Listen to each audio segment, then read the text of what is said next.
Good evening, everybody. It's Monday, October 17th, 2022, and this is a regular meeting of the Moscow City Council. We open our meetings with the Pledge of Allegiance always, and tonight we have special Pledge of Allegiance leaders in the form of Moscow Girl Scouts, and I invite them to come up and lead us in the pledge.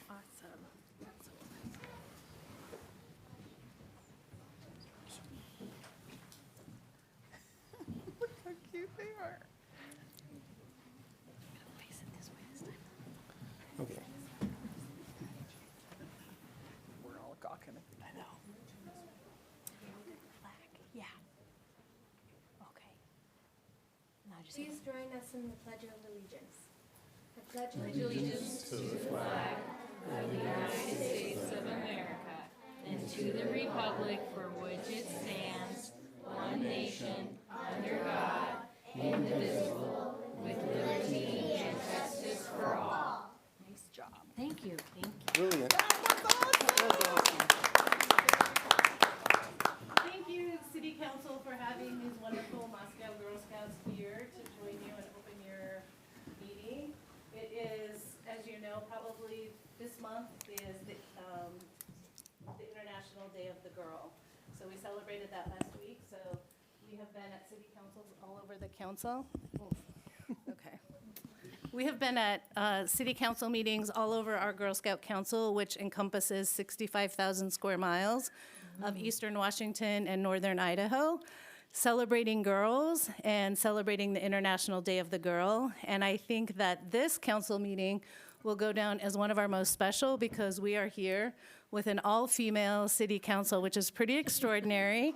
And I think fantastic for these young ladies to see all of you serving your community and serving your city in such an impactful and meaningful way. So thank you so much for having us.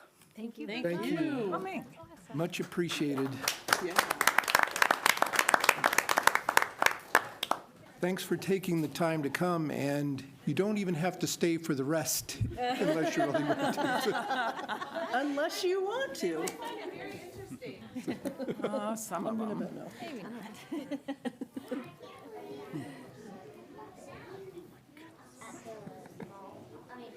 Oh, that was Lila. Yep. Oh, my Exactly. gosh. And I knew her, she was smaller than her. So we'll pause for a second and allow the coast to clear.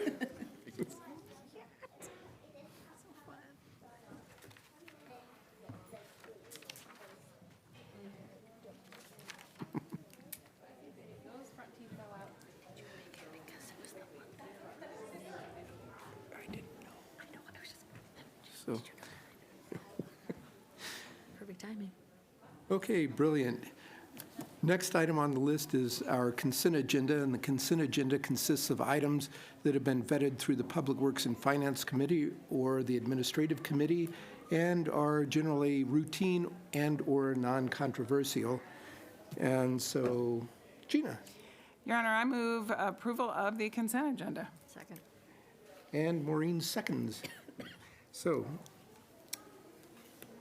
Julia, Aye. Ann, Aye. Maureen, Aye. Sandra, Aye. Gina, Aye. and Haley. Hi. Consent agenda is passed. Next up is a regular agenda, and first on the regular agenda is the public comment and mayor's response period, and we devote 15 minutes at each council meeting in 3-minute increments for people to come up and tell us what's on their mind, what is going on, what concerns them. Just come up, announce your name, take 3 minutes, as long as it's not on tonight's agenda nor pending before Planning and Zoning Commission or the Board of Adjustment. Any takers for public comment? All right, Sure. come on up. You have to come up and jump on the record. Hey.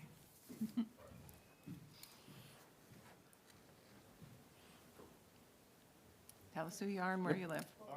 You might swivel the microphone back. The Girl Scouts got it out of whack.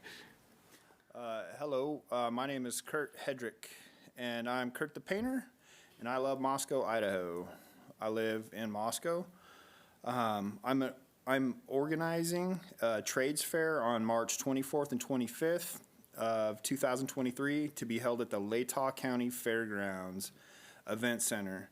The Palouse Empire Trades Fair is being established to introduce high school students and all community members to the skilled trades for a career.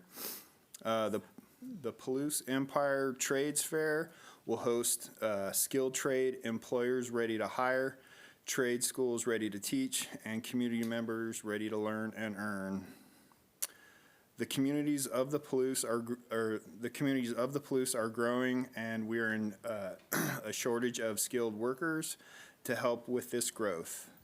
The goal of the trades fair is that it will help some of those needs. I have several motivating factors for organizing this event. The main one is our communities need help. They're growing, and they aren't going to stop growing either. I'm willing to do whatever I can to help strengthen the communities of the Palouse. However, I need the support, and any help I can get would be very much appreciated. Great. Thank you, Kurt. Could Anybody? you tell us the date again? I missed it. Excuse me, it was March 24th and 25th Fairgrounds? at the fairgrounds. Yep. All day? From 10 to 5. That's awesome. Pretty right much all now. day. So, Great. yeah, Yeah. Excellent. Thank you. Thanks, Kurt. You bet. Appreciate it. thank you. That's great. Other public comment?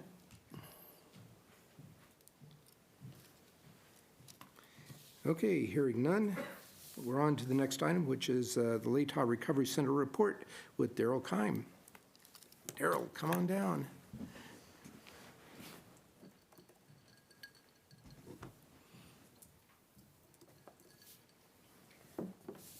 A second here to bring up a page I'm going to be talking about.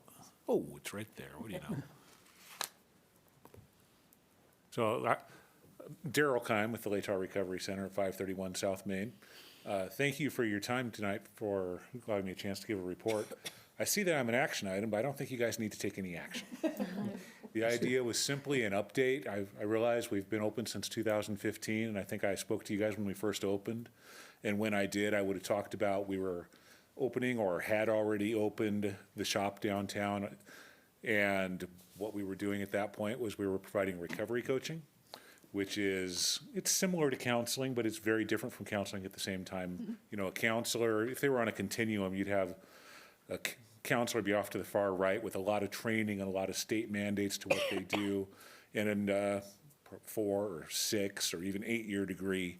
A recovery coach, on the other hand, is somebody who's got lived experience with an addiction or a mental health issue, and they've taken a 1-week, approximately 45 to 50-hour certification. So very different things. And a recovery coach, counselor does everything that counselors do that you stereotypically know about. A recovery coach is a coach. And their job is to help people identify what goals they want to set for their own behavioral health recovery, and then hold their feet to the fire and help them to achieve them. So it's not something where people come in and tell people what to do. Instead, it's something where we help them build their own goals. So their recovery might look different than their recovery. Be very different things for different folks. So when I would have talked to you guys in 2015, I would have told you about that. I would have told you guys about the different support groups that we have meeting at the Recovery Center. Nowadays, it's 25 different support groups a week, roughly. And I probably would have talked about the importance of having a presence downtown on Main Street, which I still think is important, keeping recovery out of the church basements and keeping it very much in the public eye. And I would have wrapped up my talk real quickly with how we have just kind of an information room when you first walk in, where we try and know of all the recovery-related resources. But it occurred to me that I haven't talked to you guys since we opened the Crisis Center, which is available 24/7, 365 days out of the year. And that's kind of a big addition for you guys not to have been heard about. And that was in 2018. And I could talk a lot about that, but I don't want to take a lot of you guys' time. Suffice it to say, it's kind of a unique model in that it's available 24/7, but it's not open 24/7. And it's available to absolutely anybody in the community, anybody that wants to call in. And the way it works, I say it's available but not open. It works by using a central dispatch phone number. Phone numbers in the phone book, if you're old enough to still get a phone book. It's online. We've given it out to the police, to the sheriff, and other emergency services personnel. And I really like to highlight it because it provides services approximately 8 to 12 times a month, which may not seem like a lot, but when you realize that we're keeping a lot of people out of the ER, one visit to the ER, I don't know, I went there once, I think I walked by and it cost $4,000. I went in once and that cost a lot more. You get a serious or persistent mental health issue, and that can quickly get to $20,000, $40,000, $50,000. And that's just for an ER visit, because they can run multiple days. And I like to highlight that specifically for the city council because it's a direct benefit to the city too. The police pick up a lot of folks and they take them to the ER. Now that they have the possibility of the crisis center, they also take them to the crisis center when they feel that's a better fit. And that saves the city money because they then don't, if they're on a 24, 48, or 72-hour hold and they go to the ER, the city needs to sit with them the entire time, which leads to lots of overtime for the police. If they are deemed appropriate for the crisis center, the city pays the cops for about an hour of their time to go take them to the crisis center. We get them straight in to see a counselor anytime, day or night. So that's pretty cool, pretty nice savings. And here's what I especially like about it. I love saving money, but it also puts them in a safer, more comfortable, quieter environment. Anybody ever try and sleep in a hospital? Raise your hand if you tried to sleep. Did you succeed, sir? No. Yeah. People can stay in the crisis center for up to 23 hours and 59 minutes. And in fact, we've had people stay 4 or 5 days because we would check them out, check them back in for a new episode of care. Obviously, during that 24 hours, they're sleeping sometimes. So that's another service that we started providing in 2018. Did that for a few years. Things are going great, still providing it. And then last year hit, and last year was really interesting. We took on a variety of new services. We'd been trying to provide veteran services. We found a funder that funded us this year for veteran services, for veterans recovery coaching and just general social activities and support groups. So we've now got a half-time staff member for veteran services. We also found a funder last year, the same funder, Idaho Department of Health and Welfare, that is funding a jail reintegration. So we get paid to go in, we have a case manager and 2 recovery coaches that go into the jail and they talk to folks. They recovery coach them and they case manage them. And if we had a lot more time, I'd talk about what those differences are, but we don't. Suffice it to say that what we're trying to do is get a hold of folks when they're in a forced sober environment, at least presumably a forced sober environment called the jail, so that when they get out, they don't return to their bad habits that got them into the jail in the first place. That same budget has a small amount of money to help them with things that they might need as they're getting out. For instance, work interview clothes, things like that. So we started doing that program, and that served, since we started it last March, I think it was March, might have been April, 165 people. So it's coming along pretty nicely. Also, I think it was last spring, we started harm reduction. And I am very glad all the Girl Scouts left right now because harm reduction is kind of an adult topic.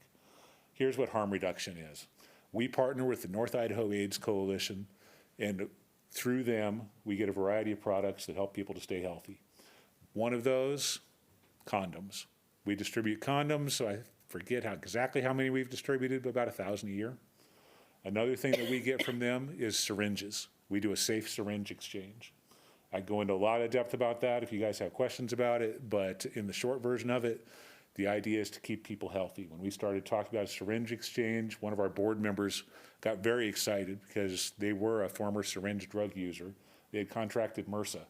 They almost died. They had to get flown up to Spokane via life flight.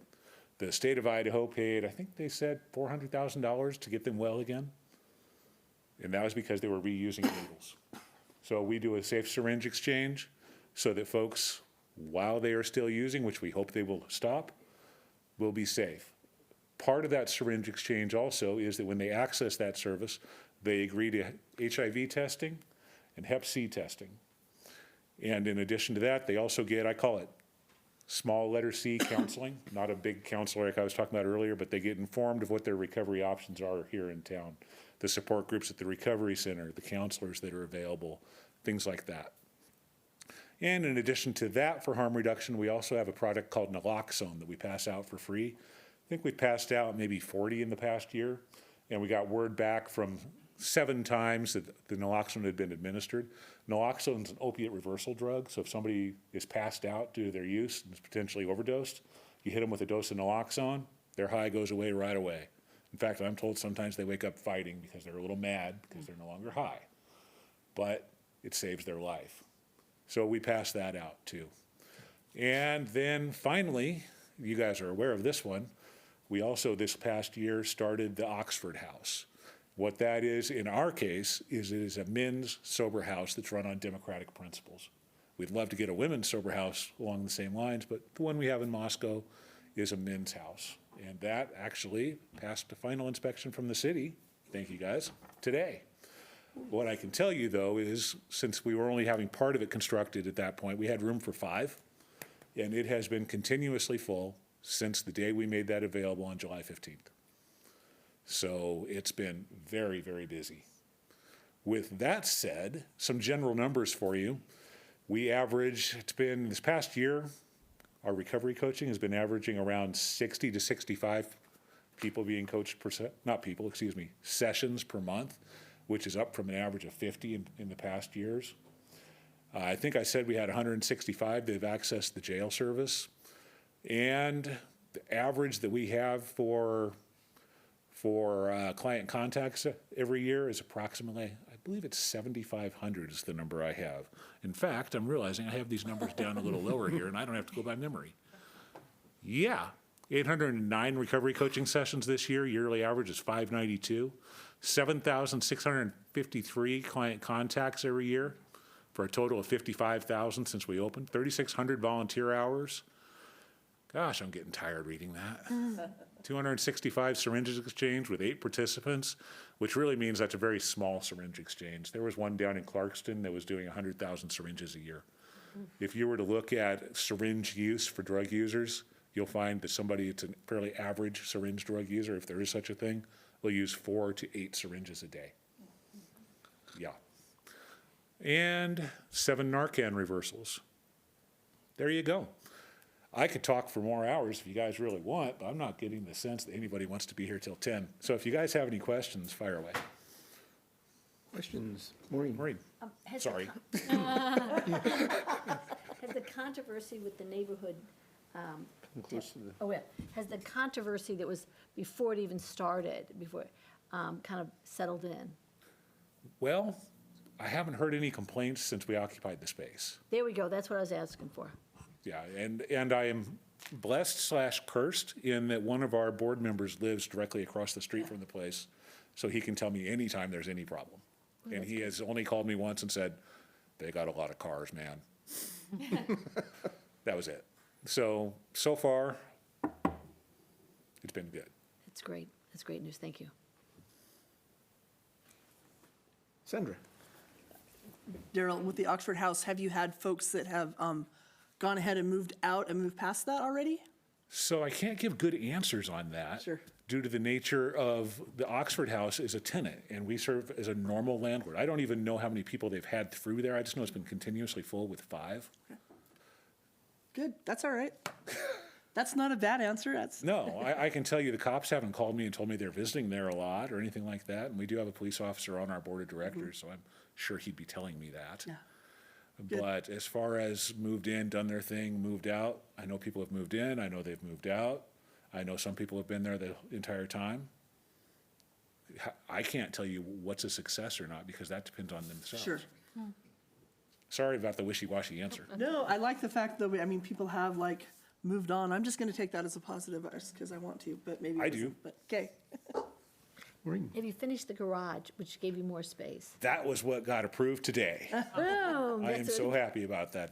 That has been since late May. So it expanded your number of people that you could hold? Yep. We had 5 in the house, and now with the garage, we can put 2 more, so we got 7 in the house. So for you guys that aren't familiar, the house is only 1,400 square feet, so they're really packed in there. But that was the standard that Oxford House wanted for for their own reasons. The chief one being the more people they can put in the house, they can divide their rent out among 7 people instead of 5 people, and it becomes more economical for everybody that's trying to access the service. Great. Anybody else? Haley? I'm going. So as far as seeing an increase in the recovery coaching sessions, is there a clear line between that being from like an increased demand, or is it just that you've increased your staffing and you're able to take on more? I would say, so you said increased staffing, and certainly it correlates to that. I would say the big difference is a little bit of increased demand, but mostly the jail program. Okay, very cool. Because we're Getting a going hold of that in, and number. there's 2 recovery coaches going in there and talking to folks. And a follow-up, if that's okay. I think a lot of folks really are coming to terms with talking about mental health, as we all have been through and are still going through a pandemic. And so I guess you hear a lot about our local counseling services being in high demand now, higher demand than ever before. And so I guess I'm somewhat relieved to hear that the Recovery Center hasn't seen a similar uptick as far as, but I don't know how many more people We're are. already in crisis and in need. Right, There was and an s- ongoing opiate crisis for years. Right. And as far as, I will also hope that the increase in numbers includes people who are reaching out who maybe didn't think that they had the The resources. interesting number that I didn't have precise, so I couldn't quote it to you, is the number of times that people call the crisis center and they get de-escalated on the phone. Now, that's run by the Rural Crisis Center Network, so it's not my number to track. Again, we're just kind of the landlord for them, and we share some staff with them. I asked them for that number, they didn't get it to me, but when I saw it last year, it was something like 100 people a month would be calling in and de-escalated on the phone, as compared to the 8 to 12, that we average coming in to the center. He admitted, Because 100 people a month is not chicken scratch. right? I have And it a- goes to show the need of a local crisis line. Though since then, we now have, 811, the national crisis line, so I'll be curious how that impacts it. Yeah, I'm But that's hoping not we my get- number to track. I hope we get visibility to that data. I've got one more. Okay. So I'm trying to remember the history because I remember learning about Latah Recovery Center through the counties and like the health districts coalition. So Yeah. can you remind me, it's kind of moved away from Latah Recovery Center needing to also support like our full health district, right? Like I can't remember. I feel like at a point, and maybe the Rural Crisis Center has changed since then, but I was feeling like if someone called in Grangeville and needed to be admitted, they would need to end up in Moscow. But I can't quite remember what the footprint of who you're serving is So, mandated to be. so let me I guess. clarify a little bit. Yeah. We're really 2 businesses under one roof. And that is where the Recovery Center that opened in 2015, and the Recovery Center is its own independent 501c3 nonprofit responsible for funding itself and gets its own contracts with Department of Health and Welfare and sells Soups On tickets, November 2nd, by the way, if you It's on want my a ticket. calendar, yeah. But sells Soups On tickets and does local fundraising. And we're responsible for the rules and the policies that go on in the left side of the center, which is the Recovery Center. The Crisis Center, on the other hand, is essentially us serving as a site manager. Okay. And it is, might be too strong a word to say, but I'm going to say it, owned by Public Health. Okay, And they set all the policy for that. The Crisis Center is the Rural Crisis Center Network, and we're their biggest one. I think we're responsible for 40 or 45% of their business. Then they also have an office in Lewiston, an office in Orofino, and they are desperately trying to open one in Grangeville, but can't find a building. okay. I couldn't remember what the connection was for the bigger Yeah. region, so thank you, I appreciate it. I'm happy to talk all night, like I said. That's all I got. Okay, Just a comment. Thank you so much. And we really, I appreciate the update. And we don't want to see expanded need, but it's great to see expanded services to help meet Yeah. that. So Yeah, appreciate thanks, it. Sam. okay, this is an action item that says we're supposed to accept the report or take action as deemed appropriate. Sandra, I deem that we move that we accept the report. Second. and seconded by Gina. Okay, Anne, Aye. Julia, Aye. Maureen, Aye. Sandra, Aye. Haley, Aye. Gina. Aye. I just want to say I'm glad you all accepted it, because Yeah. I really don't know what I'd do if you hadn't. Well, the other bit about take action as deemed appropriate is huge. A lot of space there. Thank you, Daryl. Thank you all for your time. Appreciate it. And you folks too. Okay, next up is Latah County District Moscow Branch Facilities Study Presentation. You're on, Chris. So let me have it, well, I have it up here, let me see if I can just find it.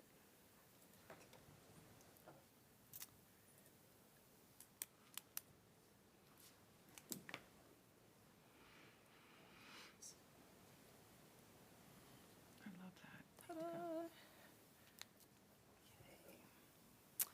All right, well, thank you for giving us the opportunity to talk to you tonight. I'm Chris Sokol, Director of the Latah County Library District, and I'd like to introduce two of our trustees tonight, Jen Root here on the left, on my left, and Saba Beg here. So we have 5 elected trustees, and these two were able to join us tonight. I'll just be giving an overview of, can you hear me okay?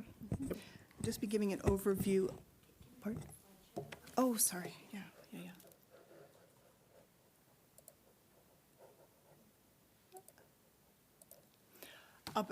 Overview of the role of the Moscow Library in the community and what we have in mind for, as a means of improving and building on our service capability. So we are an independent taxing district, and we serve Latah County at 7 locations in various corners of the county. Each of our buildings is owned by its respective city, and we provide the library operations, materials, and the staffing.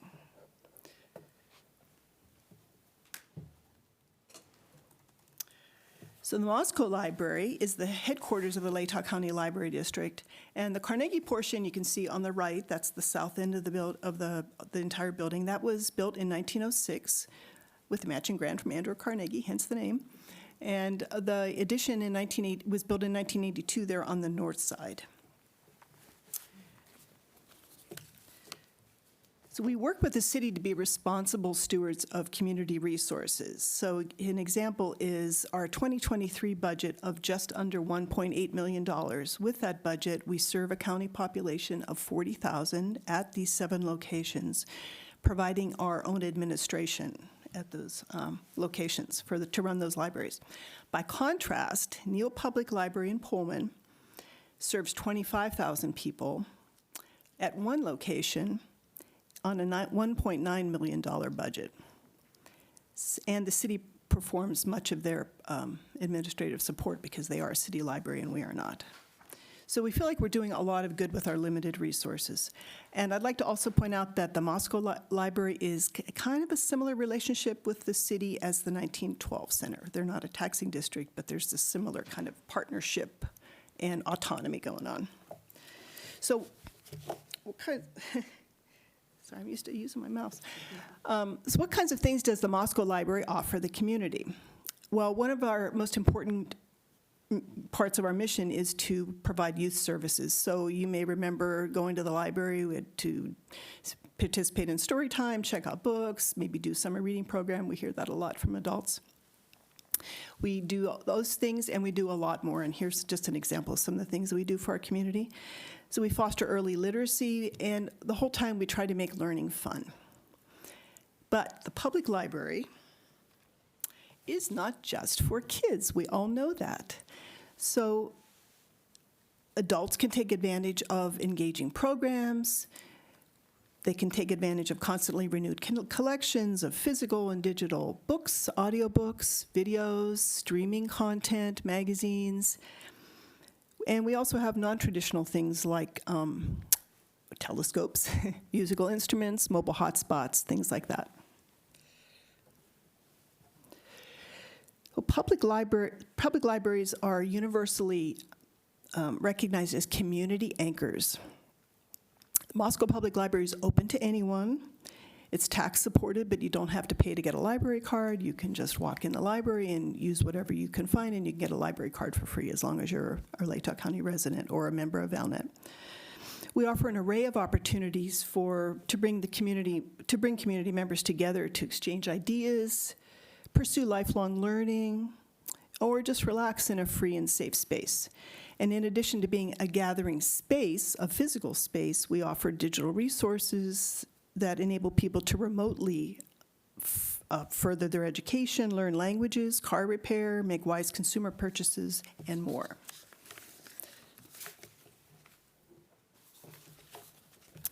We provide computers, printers, internet access, and for some people, this is the only access they have to that kind of technology. Our staff assist people in learning how to use computers, how to set up a Gmail account or Hotmail account, whatever, how to use their handheld devices, and they can use this once they learn how to use this technology or troubleshoot how to use it. They can look for work, communicate with others, they can download books and audiobooks, learn about their community, and so much more. Our fine-free policy breaks down barriers to enjoying full use of the library, and our partnership in the ValNet Library Consortium vastly expands possibilities for people to borrow materials. Here are some examples of our deep involvement in the community. So in 2020, the Latah County Library District launched a county-wide committee in cooperation with the Census Bureau to get a complete count in Latah County. And lost my train of thought with that bug there. And so it was important to get a complete count because much of government funding or grants are dependent on having showing that what the size of your population is. So we really wanted to help our county out by launching this committee. There were committees being launched across the country, so we got that started, and we had membership from across the county. We're also part of the Latah County Broadband Coalition. We didn't start this. This was started by the county, but we're part of this, and as you know, I'm sure this is an initiative to bring high-speed internet to all corners of Latah County. And patrons with disabilities can use our assistive technology. So up there in the right-hand corner is a picture of one of our newest acquisitions, which is an advanced digital magnifier / reader. We're still learning how it works and rolling it out. We also have a large print and alternative keyboards for people with various types of disabilities. So we're also part of an effort to reduce environmental waste. And at the top there, you can see the Repair Cafe pictures. We have quarterly repair cafes that we host. This is a way for people to fix things, learn a little bit how to fix them, socialize, enjoy some refreshments, and the next one's on October 23rd. It's a Sunday. We bring in speakers, host concerts, display art. So in all, the Moscow Library is an integral part of our vibrant and our productive community of Moscow.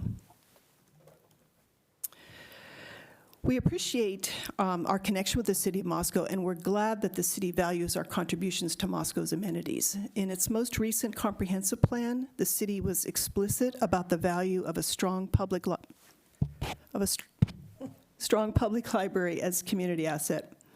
But while the library accomplishes much, we are facing a growing crisis with constraints in physical facility capacity. And that's what we're here to talk to you about tonight. We're running up against limits that hamper what we're able to do now and in the future. We're already behind most other public libraries in expanding our physical capacity to keep up with population growth and the changing role of libraries.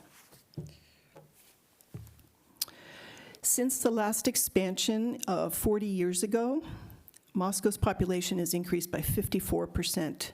And at Moscow's rate of growth, acknowledging that it could vary, but at the normal rate of growth, the Moscow Library will soon no longer be able to offer programs to residents at the level of service, the quality that they deserve. Enthusiastic attendance at summer youth program can swell to over 100. So the city's building official has informed us that our main floor, which is the public area, we have 2 floors, a lower level and a main floor, that the occupancy limit for that main floor is only 66, and that's including about 8 staff that routinely work on that floor. So with additional patrons using other parts of the library simultaneously, the question is, do we routinely begin turning away upwards of 50 kids and their parents from programs, just so we can comply with our occupancy limit.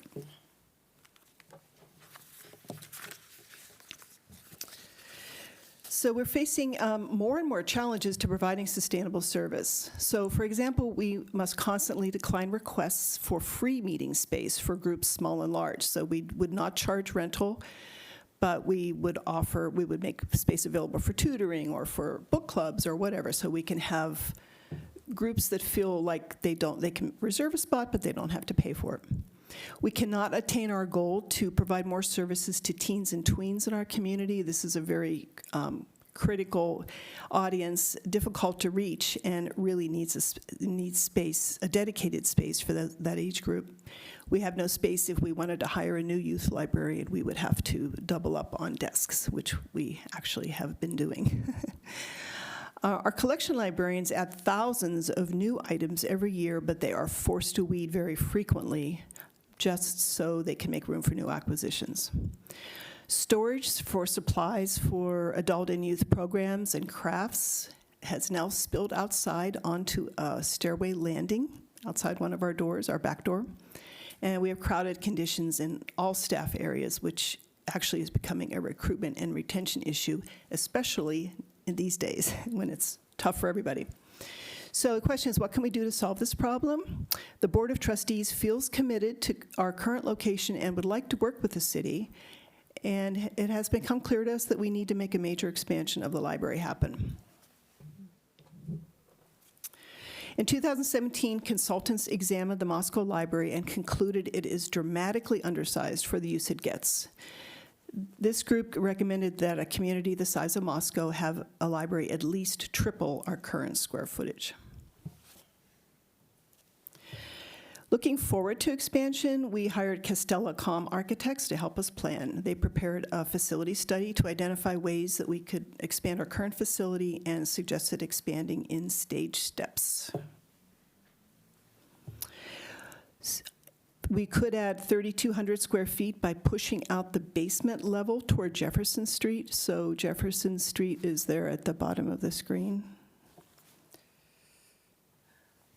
We could push out the north addition to the parking lot on First Street and expand the entrance. This would give us another 2,300 square feet. And we could add a second story to the north side to give us another 6,700 square feet. Taken together, these options would gain an additional 12,200 square feet. And expanding onto adjoining property is another option that we've considered. So we knew that before we could raise money for expansion, we had immediate needs that need to be addressed. Remember, the Carnegie Library was built in 1906, and there had been a couple of remodels, so-called remodels, through the years, but that was a long time ago. So we just completed a renovation construction on the main floor. While updating appearance and improving functionality, we made every attempt to respect the historic character of the Carnegie Library, which is on the National Register of Historic Places. The remodel project was financed by grants in the library district, not by the city. Our goal was to create improvements for the public and more functional staff workspace, all of which would not be undone by an eventual expansion. So we'd like to work with the city to expand this beloved city-owned building so we can continue to provide excellent library service to the Moscow community. Working together with the city may take the form of going to voters to approve a bond or running a plant facility levy, but it will definitely involve the library district working in tandem with the city.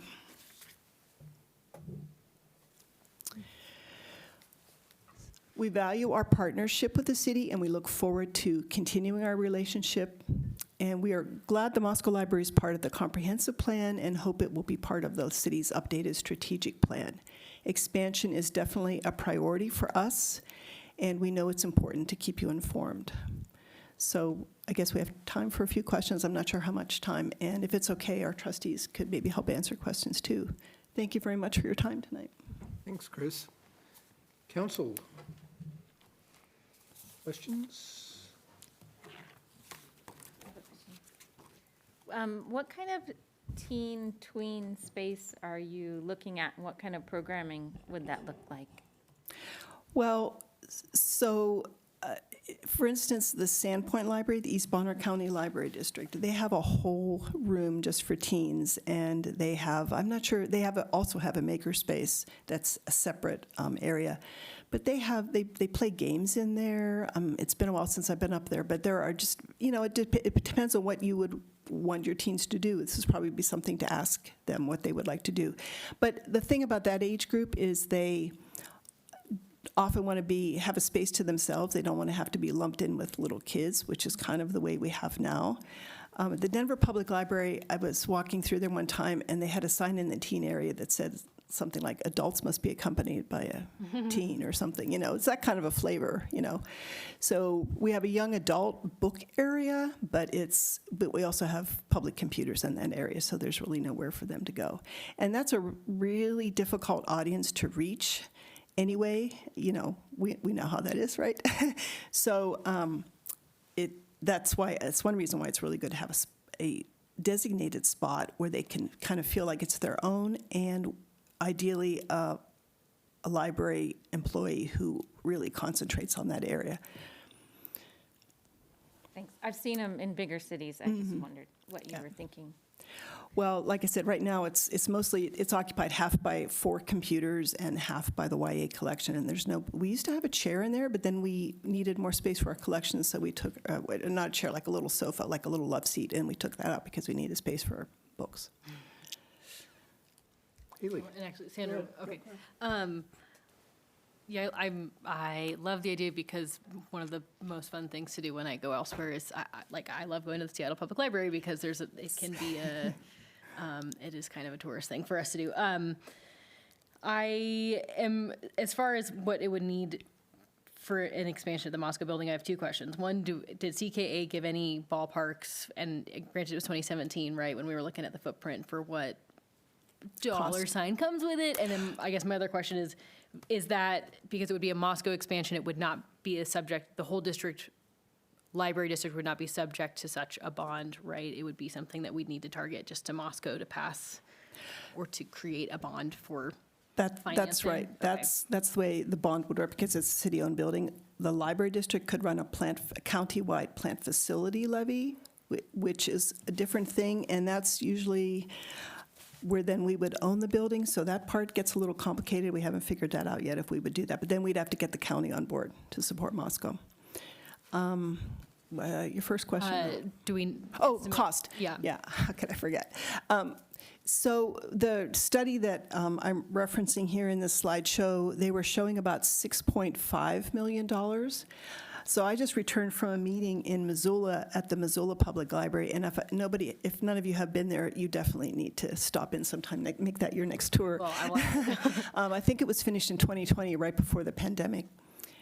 That building is gorgeous. It has 4 floors, and it's surrounded by the nice hills around Missoula. It's got great views. They've got a lot of windows. I was told that cost $39 million. But it has some really amazing things. I'm sure it does. Maureen? Go ahead. Oh, no, Nope, you call Sandra her. first. Chris, I have a time frame question. I'm not quite sure. I think it's 2 parts. And one is, clearly you'd like this as soon as possible, but how long do you feel that it can go before things have to be done, considering the other bonds we have out there? Right. Well, Bill's indicated it would look like 2029. Is that right? Yeah. What does your spacing look like waiting until 2029? I know it's bad, but do you have a vision on that? Well, the remodel helps a little bit, but not a lot. We did put a lawn out. We restored some of the lawn out front, even though we know that takes more water, just because we had to have some extra programming space during the summer. We do summer reading out there, so we restored that. So that's another way we were trying to expand some space. Of course, we can't do that very well in the winter. Yeah, it's not ideal. It would be nice to be able to do it a different way. So I think we are still exploring options. Can I have one follow-up on that? Sure.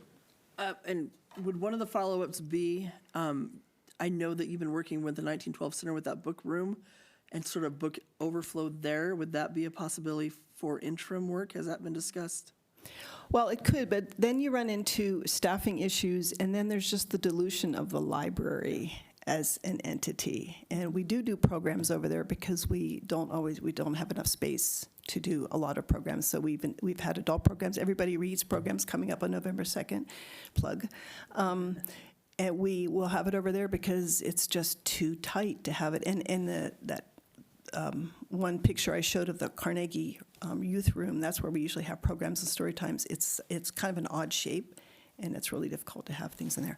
So yes, the book room's in there. A lot of libraries, their friends groups actually have a spot. Seattle Public, they have a spot reserved for their friends' book sale or store that just is open all the time. Sandpoint has the same thing. It's a very common thing. We don't have that luxury, so they're over there now, and then they do book sales at the fairgrounds twice a year. Thank you. Yeah. I don't know if either Jen, you'd like to add anything to the bond question?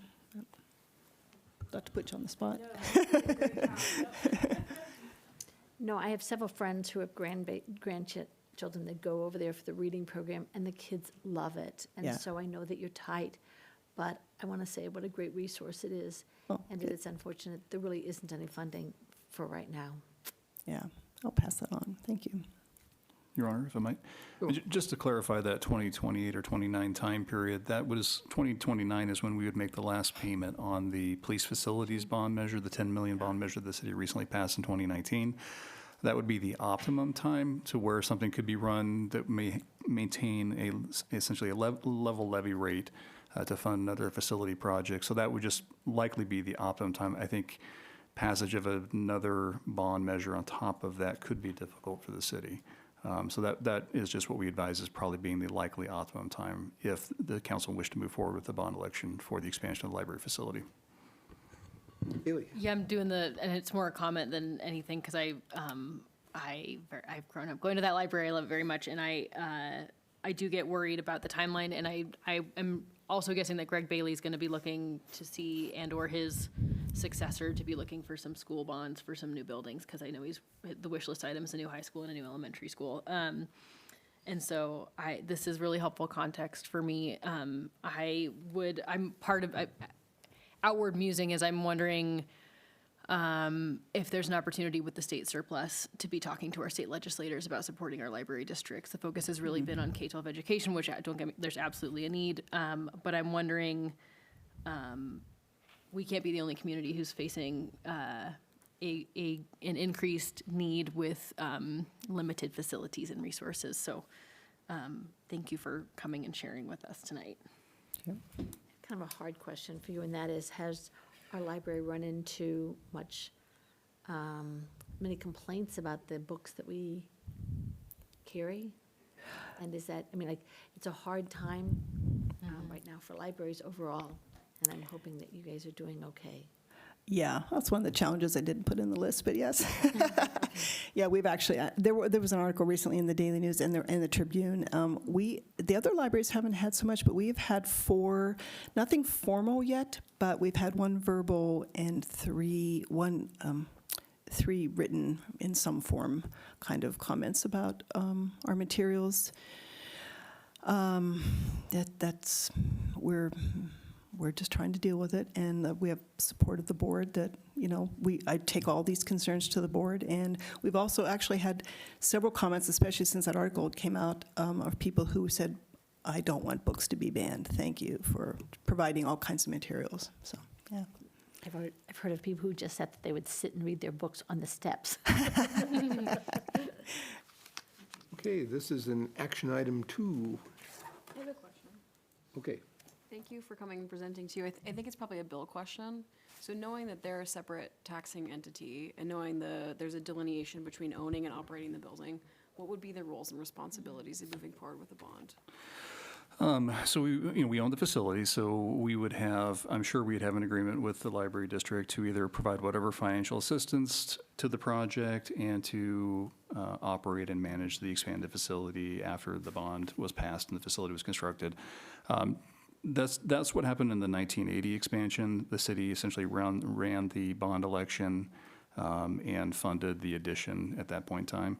And so, it's our building. We can run a general obligation bond measure for facility expansion, so that would be fairly straightforward as far as the election goes. We would likely co-design and manage the construction of the project, and then the library district would take over operations from there once it's completed. Great, thank you, and thank you again for coming. Yeah, thank you. Thanks for your time. Then I would, I motion, I make a motion, I'm still getting the verb tense wrong every time. I move that we accept the report provided by Chris and her team on the Latah County Library District and facility update. And seconded by Ann, right? Yeah.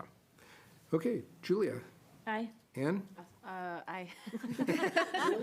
Sorry. Nothing was coming to mind. Yes, aye. Haley? Aye. Gina? Aye. Sandra? Aye. Maureen? Hi. Okay, cool. Okay, next up, item number 5, which is the Woodbury First Edition Final Planned Unit Development and Final Plat. Mike Ray. Thank you, Your Honor, council members. Bill, do you mind hitting the light for me? Thank you. So before you tonight, we have the final plat and final plan unit development for Woodbury First Edition. Just to provide a little bit of background, City Council conducted a public hearing on September 20th last year and approved. There was the annexation of the 21.73 acre property, generally located north of Sloniker Drive, east of Arborcrest Road, and south of Trail Road. There was a comp plan land use designation. Current designation was auto urban residential, and that upon annexation, it was auto urban residential as well as suburban commercial.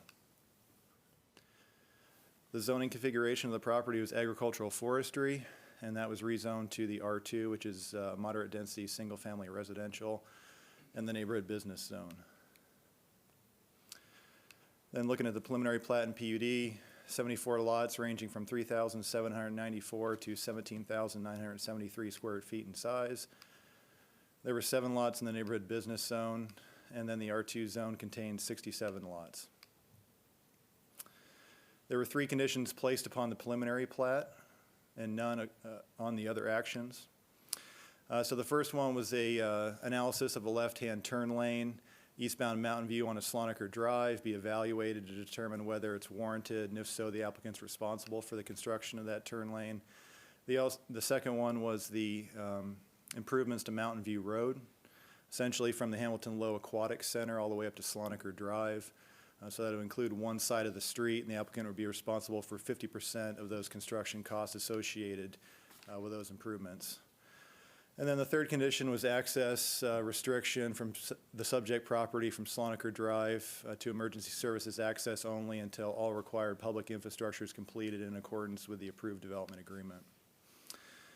And then on September 1st of this year, the applicant submitted the final subdivision plat and final PUD to be reviewed by P&Z and City Council. So just to recall, the subject property is highlighted in red at the center of your screen. You can see the current city limits boundary of the dashed purple line.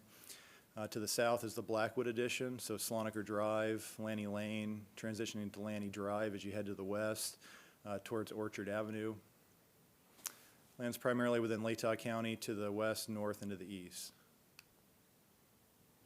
This was the zoning configuration upon annexation.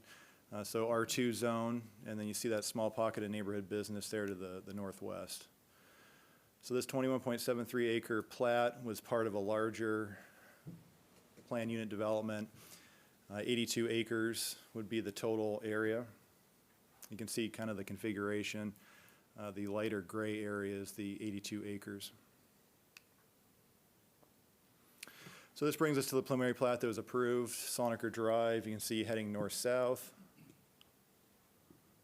This location, this is Woodbury Drive, heading around to the west and then to the north. These are rear-loaded properties, majority of them, so it's private streets, which is kind of developed to our city alley standard, 20 feet in width. There's a stormwater detention pond in the southwest corner down in this location. Various private open spaces, so there is a central green here to the north. There is a linear pathway system that runs throughout the subdivision. And this is the preliminary plat PUD that was submitted for the final. And so you can see similar configuration as was approved by the preliminary. There is an increase in number of lots, so mainly it's to address street presence. There's a slight configuration. You can see from the preliminary to the final, for instance, these lots here would be, they have the rear of the lot facing Sloniker Drive. In this configuration, you'd have the front of those houses facing Sloniker, so a slight adjustment there. There's also been, so there's 5 lots, so 74 to 79. Those have been integrated throughout the subdivision, mainly in these blocks here. So 2 here, 1 here, 1 here, and 1 over in this location.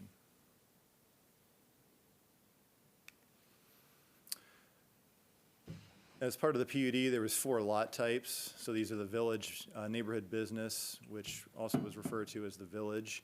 Lots in pink. We got cottage, Fort Russell, and garden lots. After the preliminary approval, there was some concern by residents in the community about the name Fort Russell. And so the applicant's chosen to move on from that name and rename the lot types. So you're left with neighborhood business. Cottage is moved up, garden lots, and estate lots. So Fort Russell has been removed in that configuration. You can see it's a similar configuration of the lots. They're a little more intermixed throughout the subdivision. So you can see these cottage lots are normally around the center green there. You also have cottage lots that are around a center green that have been relocated down there as well. The estate lots, just to provide a little bit more of a mix, have been relocated to some of these areas as well, just as an addition. And then the yellow squares you can see are off-street parking. And so each lot will have off-street parking associated with the lot, but these are intended for public use. So these are example plans of the cottage lots. And the applicant has provided another set of plans for each type of lot, just as an addition. So modestly sized, about 1,200 square feet. These are the new example cottage plans. Similar architectural style, about 1,400 square feet. And these are previously called the Fort Russell, so 2,250 square feet. And these have now become the garden lots is what they're referred to. So this is the elevation, which is similar to what was presented before. And 2,700 square feet floor plan. And then the garden lots, so these have been renamed. So these are the estate lots now. So this would be the elevation that was originally submitted. You could tell on the east side of Sloniker Drive, there's a lot of lots that actually have a lot of depth to them. So this plan really wouldn't fit on those types of lots, so the applicant has added another example of what the estate lots could be as far as the building plans.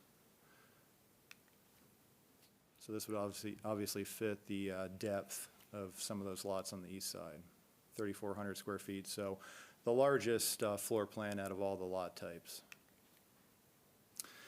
There has also been a slight reduction in setbacks, so 7 feet for the front and 7 feet for the rear is typical, and then 7 feet for the side on those estate lots.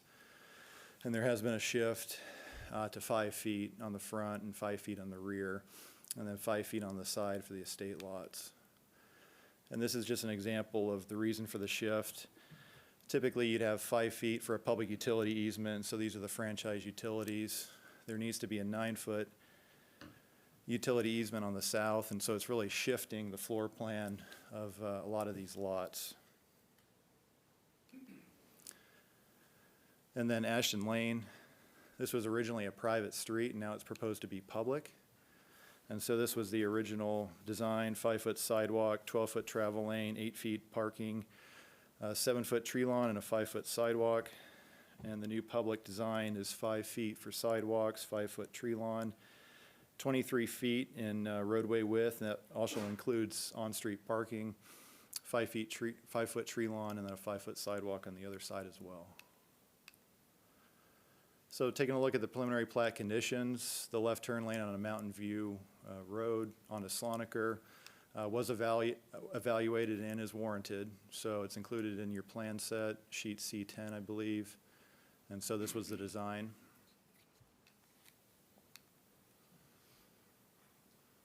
And then the improvements to Mountain View Road determine the east side of the road would see those improvements, and so those have been detailed within the plans as well. And then access shall be restricted to the subject property. So this is just in accordance with the phasing plan within the development agreement. And so this will just continue to be monitored and restricted as each phase comes forward. And so you can see the phasing that's being proposed there. The first phase is outlined in blue. The second phase is the red line. And then phase 3 is the remainder of the subdivision. So our water modeling consultant, HDR, has indicated that additional water distribution infrastructure is required when phase 3 of the first edition and future editions are constructed. And then also our comprehensive sewer system plan has indicated that a segment of sewer main will need to be corrected as part of the first edition's phase 3 construction, as well as future Woodbury additions. And the completion of these water and sewer components prior to phase 3 has been specified in the subdivision's civil design plan set and will be a condition of the first edition development agreement. So after reviewing and comparing the preliminary plat and PUD that was approved with the final plat and PUD, it's staff's determination that the proposal is substantially consistent with the application that provided preliminary approval. Final plat and PUD adequately incorporates all required conditions and modifications, and any changes have been minor. Planning and Zoning Commission did review the final plat and the final PUD at their meeting September 28th of this year, and they recommended approval to City Council with one condition. And that condition was that the city has identified that additional water sewer infrastructure would be required to serve certain portions of the subdivision. Developer shall design and construct all necessary infrastructure and will not proceed until said infrastructure is completed, installed, and accepted by the city for each phase of the subdivision in accordance with the approved development agreement. And staff's recommendation for the council tonight is to approve the Woodbury First Edition final plat and final PUD with the condition recommended by the Planning and Zoning Commission. I'd certainly try to answer any questions you had. Okay, Mike invites questions. Go for it, council.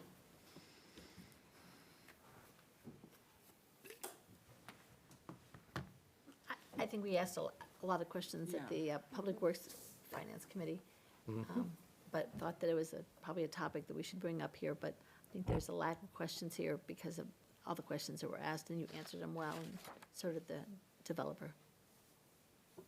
I agree with that, and having said that, did you have a question? or No, we I was gonna going to move, but if you're Are happy. you I do moving have, on? I have one question, then I'll let you have the motion. All right, all Okay.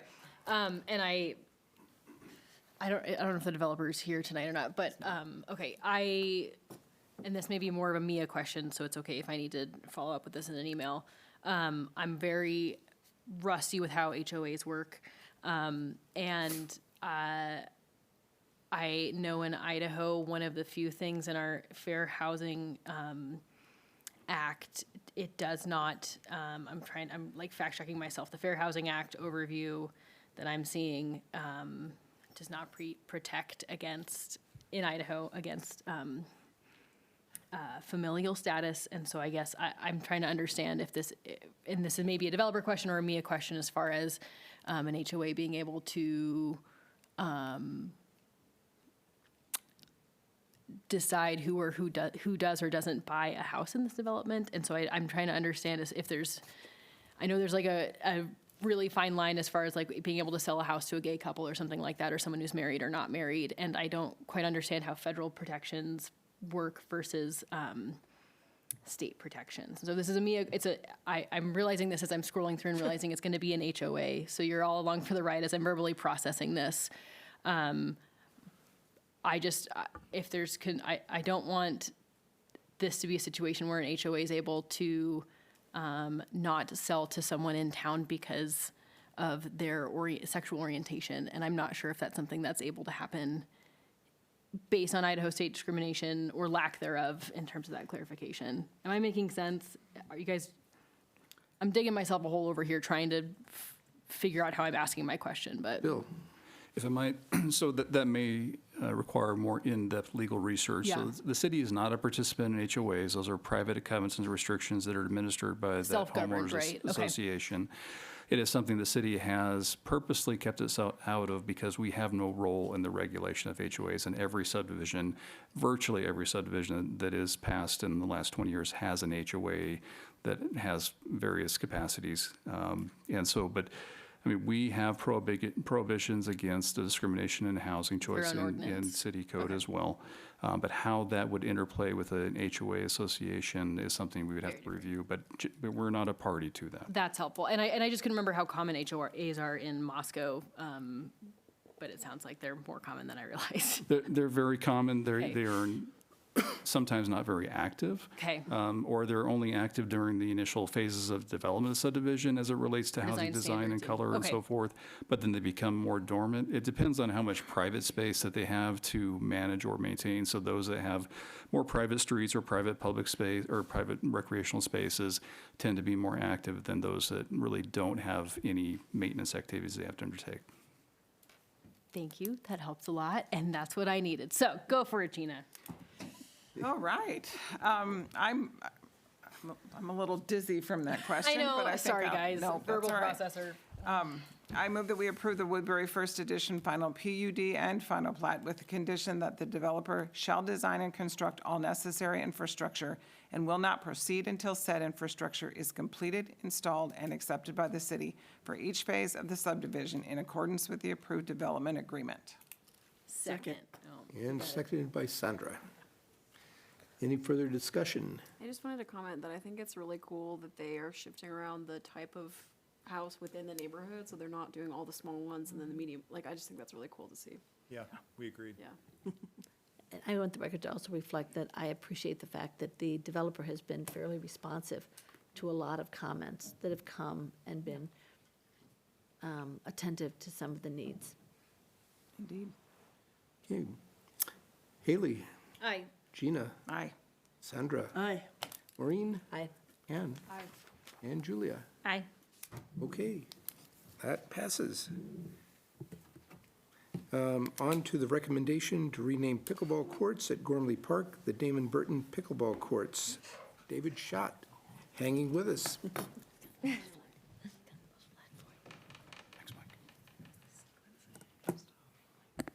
Hi, David.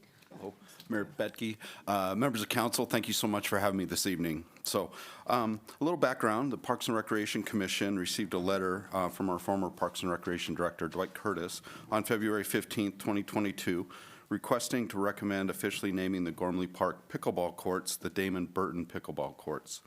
This request was to honor Dr. Damon Burton for his 30 years of service to the Parks and Recreation Commission, his role in planning and construction of the Hamilton Low Aquatic Center, the Hamilton Indoor Recreation Center, and the Moscow School District Community Playfields, and his role in planning and development of numerous parks, the Hamilton Community Garden, playgrounds, and recreational program. And finally, his steady and consistent presence on the Parks and Recreation Commission. Resolution 2004-19 allows for facilities within parks, playgrounds, shelters, pickleball courts, to be named separately from the park or recreational facility therein, subject to general approval. In the event that someone wants to recommend naming the parks or facility after a person, several criteria must be met. In this case, for an individual that's not a historically significant individual to be considered, that person must have contributed significantly to the acquisition or development of the park or recreation facility, or in this case, to the Parks and Recreation system overall, or the community, also in this case. The recommended name must be accompanied by a biographical sketch, which is included in your packet tonight. So the nuts and bolts, on May 26, 2022, the Parks and Recreation Commission approved the beginning of a 60-day public comment period for the proposed Damon Burton pickleball courts, as required under Resolution 2004-19. This was published in the Daily News on June 18th and July 16th of this year. No public comments were received. So on August 25th of this year, the Parks and Recreation Commission recommended approval to officially name the pickleball courts at Gormley Park the Damon Burton Pickleball Courts.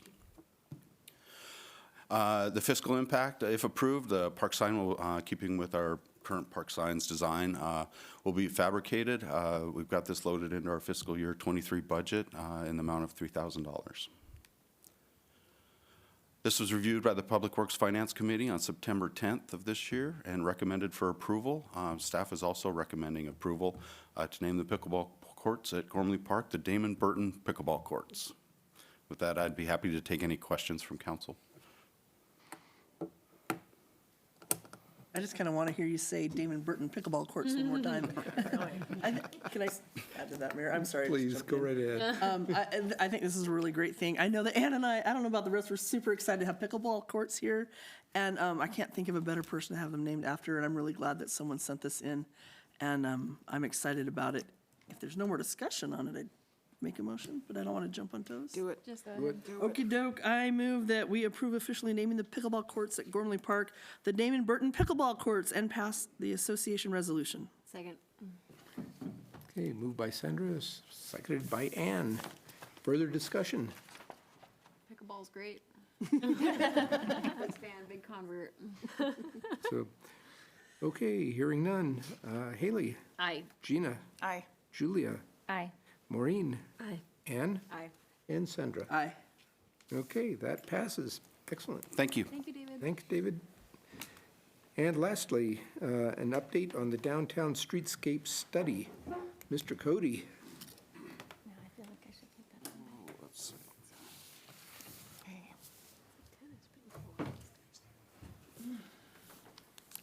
Thank you, Mr. Mayor, members of council. I have to admit, I haven't played pickleball yet myself, but there's a handful of people in my building that are big fans, so it sounds like I'm going to have to learn. I don't want to take a bunch of your time this evening. The design team that's working with us on this downtown streetscape studies with us, that's who you really want to hear from. But just as a reminder, we enlisted the team from Welch, led by Welch Comer, to help us guide us through a study of our downtown streetscape. That effort, again, will ultimately lead to a conceptual plan for improvements to downtown that will include both a cost estimate and some strategies around phasing. Just briefly, as it relates to construction, as you've seen week in and week out, that's very expensive right now. This is a project that will need to be creative in that regard. It's a project that will need to be phased, and funding will impact just what we can do. But we didn't want that to guide or dictate the study right out of the gate. That can have a tendency to discourage creativity and public input. We've already received a tremendous amount of public input, as you'll see summarized tonight, which really tells us what the public values. And that'll really help us decide what can and should be done and prioritize some of those improvements when we get to that point. So what you'll see the design team walk through tonight is simply a preliminary concept that's informed largely or almost exclusively from public input with some response and guidance from staff. That comes in the form of the first public meeting we had, a couple meetings with the steering committee. We spent a couple Saturdays at the farmers market, which was a lot of fun. And then we've also talked as much as we can to several of our commissions that I think several of you have been at. So with that, there's still a lot to do with this project, but we're excited to share this evening where we're at. And with that, I'd like to turn it over to the team from Welch Comer. Thank you. Welcome. Thank you, Mr. Mayor. Good evening, council. And where's the stink bug? Is it still flying around here? Maybe it's up there still. My name is Matt Gillis with Welch Comer. My colleagues here with me, Courtney Kramer and Del Hatch, they'll also speak. You are certainly, as always, welcome to stop us at any point. We will have some specific input that we'll request of you towards the end of the presentation. But again, stop us at any time. It's been since August 1st, believe it or not, since we gave our first update, and we're almost in November now, and so it was time to come back. We're moving pretty quickly through the process, so since it's been a while, I'm just going to give a quick review of the study area and the scope of work, review very quickly the process that we followed, the feedback that we've gotten, and then we'll review the current state of the concept design. And it's changing as we continue to move forward, but I think hopefully you like what you see. And then, as I mentioned, we'll ask for some specific feedback on some specific issues, and then we'll talk about next steps. You're probably familiar with many of these slides, this one included. This is the study area. If you think about the whole downtown, it's the entirety of Main Street and all the side streets within the couplets. I think that's the easiest way to think about it. The process that we've followed in any good planning process starts very broad, and as we get feedback, do some planning, get more feedback, do more planning, we starting to focus in on what the outcome will be. The items that are grayed out here, we've accomplished those. So we've met with our steering committee a couple times. We had a public meeting. As Cody mentioned, there was also some additional outreach where we went to the public instead of asking them to come to us. We will have our second public meeting tomorrow night. I know all of you can't be there because of quorum reasons, but we'd sure love to see some of you. After that meeting, we'll go away for a while at the staff level and do some more planning. Then we'll come back to we'll have one more steering committee meeting, a little more planning, and then back to you on December 5th, tentatively. So we received a lot of input, but I'm going to let Courtney talk through all the details of that, kind of a high-level review. Good evening, Mayor and members of the council. It's a pleasure, as always, to be with you here in Moscow, as well as with my colleagues on the Welch Comer and BWA team. You've seen this before, but for those new to the project, our outreach strategy had 4 critical components. Street design is where we talk about how people traverse this surface that we are looking at constructing. And then past that, what's the streetscape? What does that actually look like? That's sidewalk materials and color, our beloved street trees, wayfinding. How does a visitor to your community know how to get from downtown to your fantastic Carnegie Library? The amenities, like Friendship Square, that's become such a beloved community asset, and how do we maybe think about stretching those amenities up and down Main Street?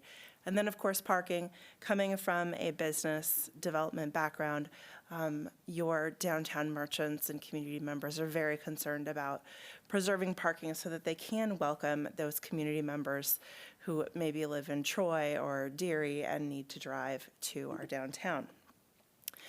Each strategy is led by a component where we're getting fantastic feedback from your technical staff, operations, maintenance, and then, of course, your guidance as a council. Ultimately, you all have the responsibility to make those big decisions.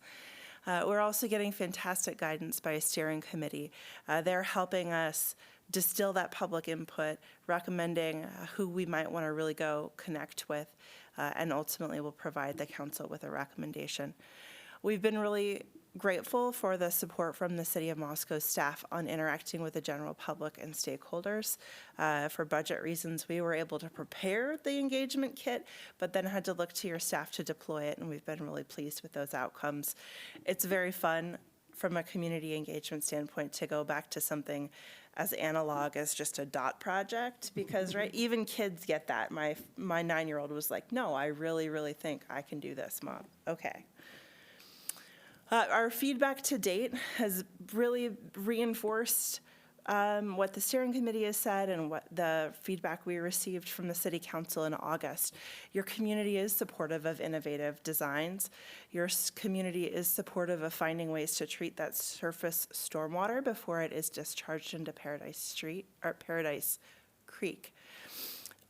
Your community is excited about opportunities to introduce color and texture to your streetscape, and your community really loves its street trees.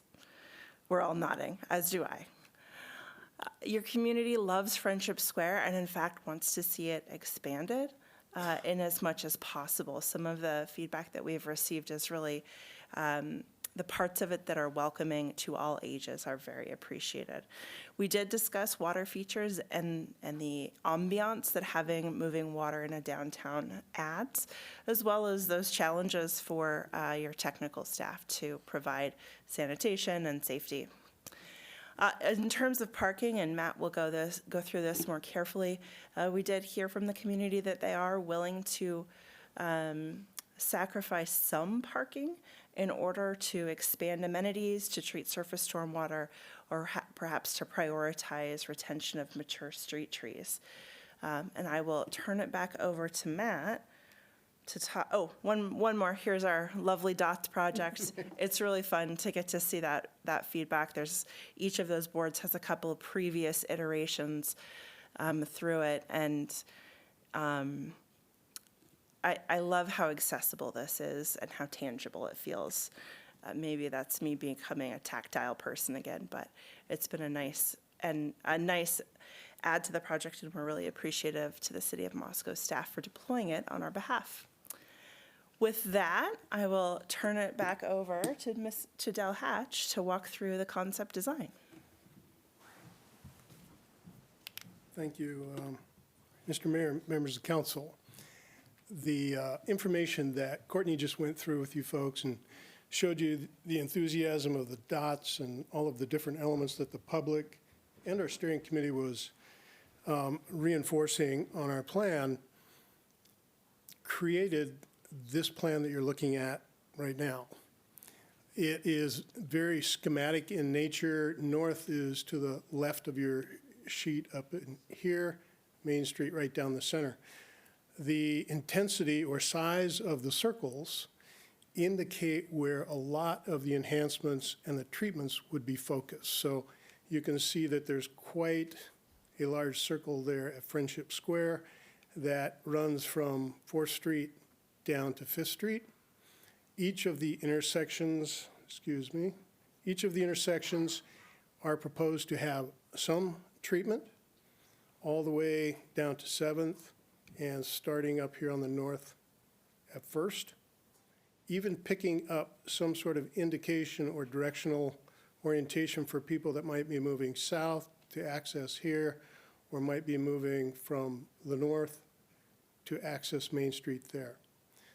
Also working with some of the long-range plans of the University of Idaho to make some future connection from Legacy Crossing ultimately, and some aspect of connecting them to the downtown.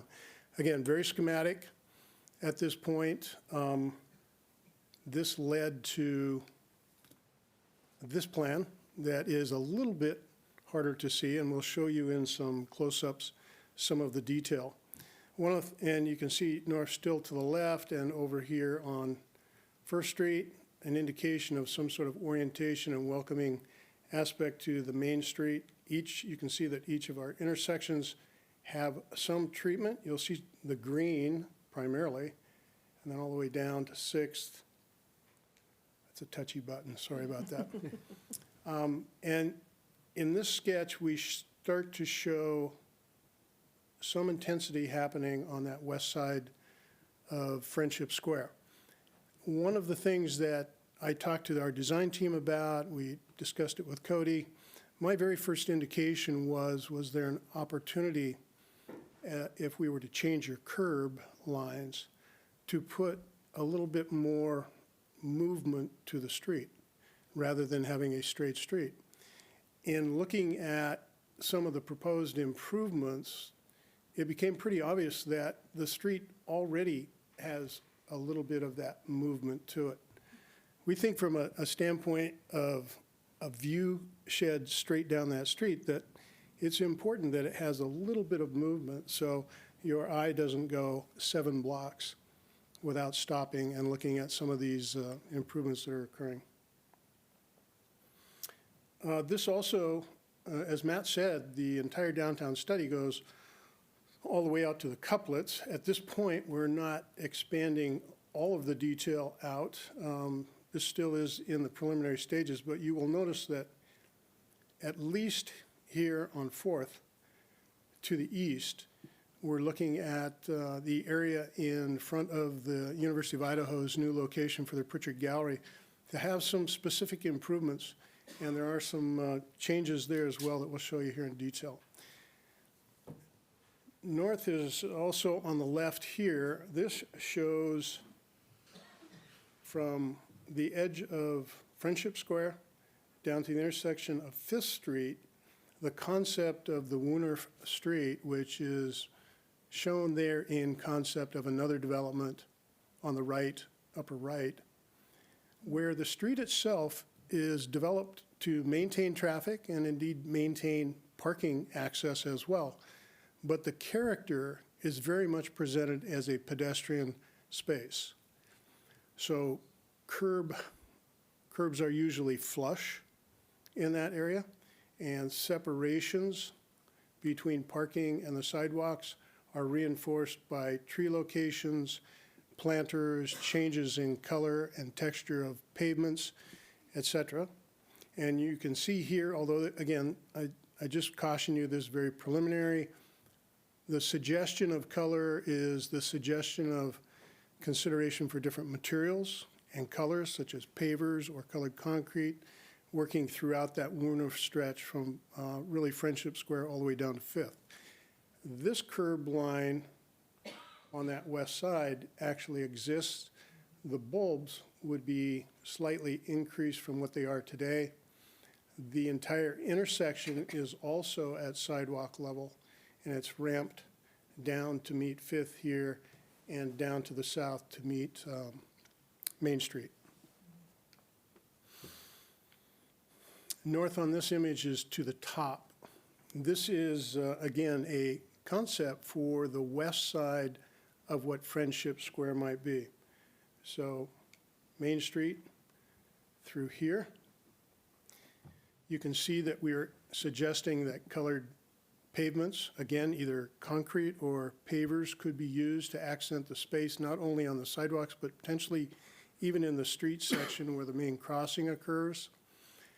And you can see the images on the right of, these are aerial images of the Palouse area, Moscow, Pullman. And it is, one of our concepts is there an opportunity to mimic something like that within this side of the space in pavement changes, positioning of planters, features, et cetera. In this case, a splash type element or water feature is suggested to be shifted from the east side to the west side, along with some upgraded play equipment, so that we have the children's, we'll call it the children's side of the plaza, congregated on one side, so we don't constantly have traffic, children traffic crossing vehicular traffic. The trees that you'll notice here, here, here, and the corresponding ones up here and here, those are all the existing trees. The planter space below them has been increased and varied in the shape, but the tree locations are as they exist today. As we talk about trees, on this particular slide, it's going to be important to point out, because we talked about how the community has embraced saving the trees. And that's what the goal and our plan is indicating in our attempts so far. The upper tree there that you see that's large and dashed, and this one as well, those are existing trees. In between those two trees are 4 existing trees. One of the thoughts that we're exploring is, can we replace those 2 existing trees with 8 smaller trees through there? So actually gaining 4 trees at this space, kind of opening up, almost funnel-like, welcoming people into that side of the plaza.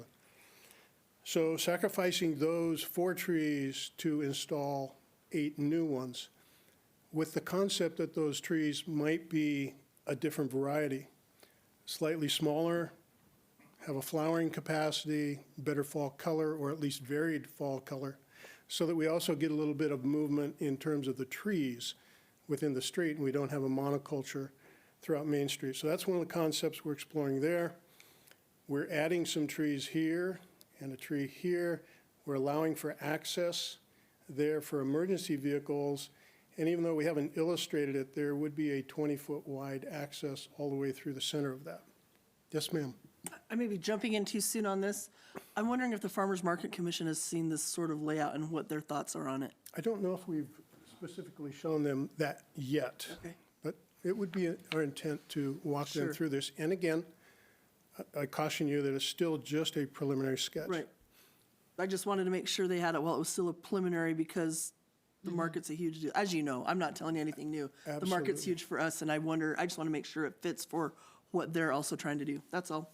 Yes, and that's one of the things we want to do too. We want to make sure that the efficiency of how it's laid out for their use would work with any kind of a new layout that we might do.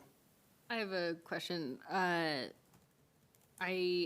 Are we planning on retaining, and this may be early as well, the bus stop location and/or the bulletin board? I know bulletin boards are old school, but I rely on that spot a lot, so I can't tell, are they? Let is the idea me they'd point stay out there? where we're showing that right now. The bus stop is shown right there. Okay. Which is very close to its existing location, although it now is parallel to the street. It's been pulled in slightly and now has a slight angle to it under this sketch.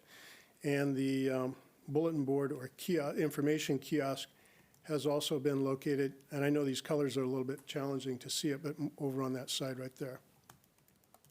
And then this may be a Bill question. When was the playground equipment in? I feel like we just approved some like updated rubber stuff for one of the playgrounds. I don't remember if it was Friendship Square, but how old is the playground equipment at Friendship Square right now? I think it was installed as part of the renovation that was completed in 2005. And so what's the usual lifespan for a playground equipment? Have we nudged I'd that further probably down the ask list? David for his opinion on that. 05 makes me feel better. I feel like I got away with those stumps in Friendship Square for so long, and I loved them. So I'm like happy that the equipment's still there. But David, you need this? No, I'm fine. Counselor Lewis, average life of a playground, in my opinion, would be 20 to 25 years. A lot of variables go into that. For the tiles, we do have tiles for Friendship Square in the fiscal year 23 budget.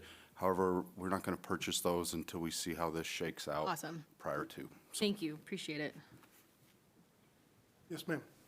Can't tell, but right at the entrance to that, there's a big rectangular area that's red.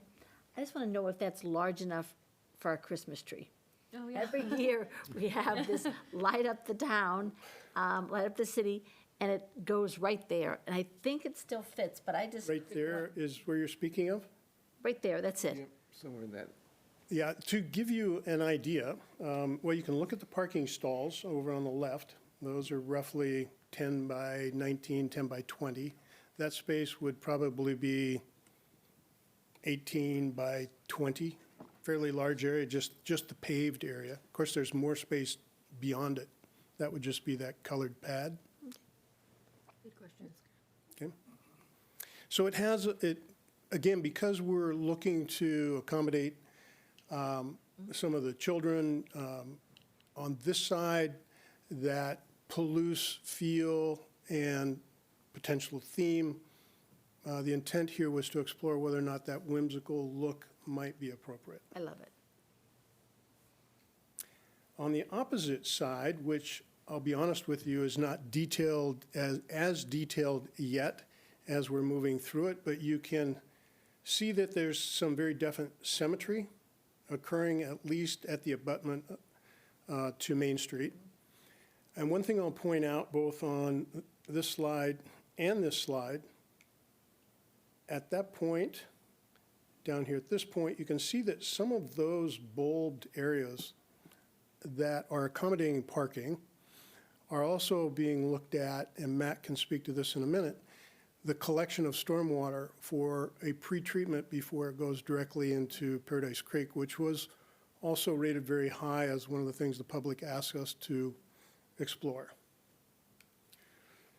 So that is occurring, also opportunities for that to occur here and here. The benefit of that is obviously the benefits to pre-cleansing the water somewhat, but it's also adding green space, permanent green space to that sidewalk zone, and it is taking away necessity to add plantings in planters, et cetera. So I mentioned the trees that were removed on the opposite side. We're looking at that same symmetry on this side. So if we're removing 4 on this side, we're adding 8 back and increasing the count. The bosque of trees that exist today is right there. I think 2 of them may have come out to potentially increase some seating in that area through there.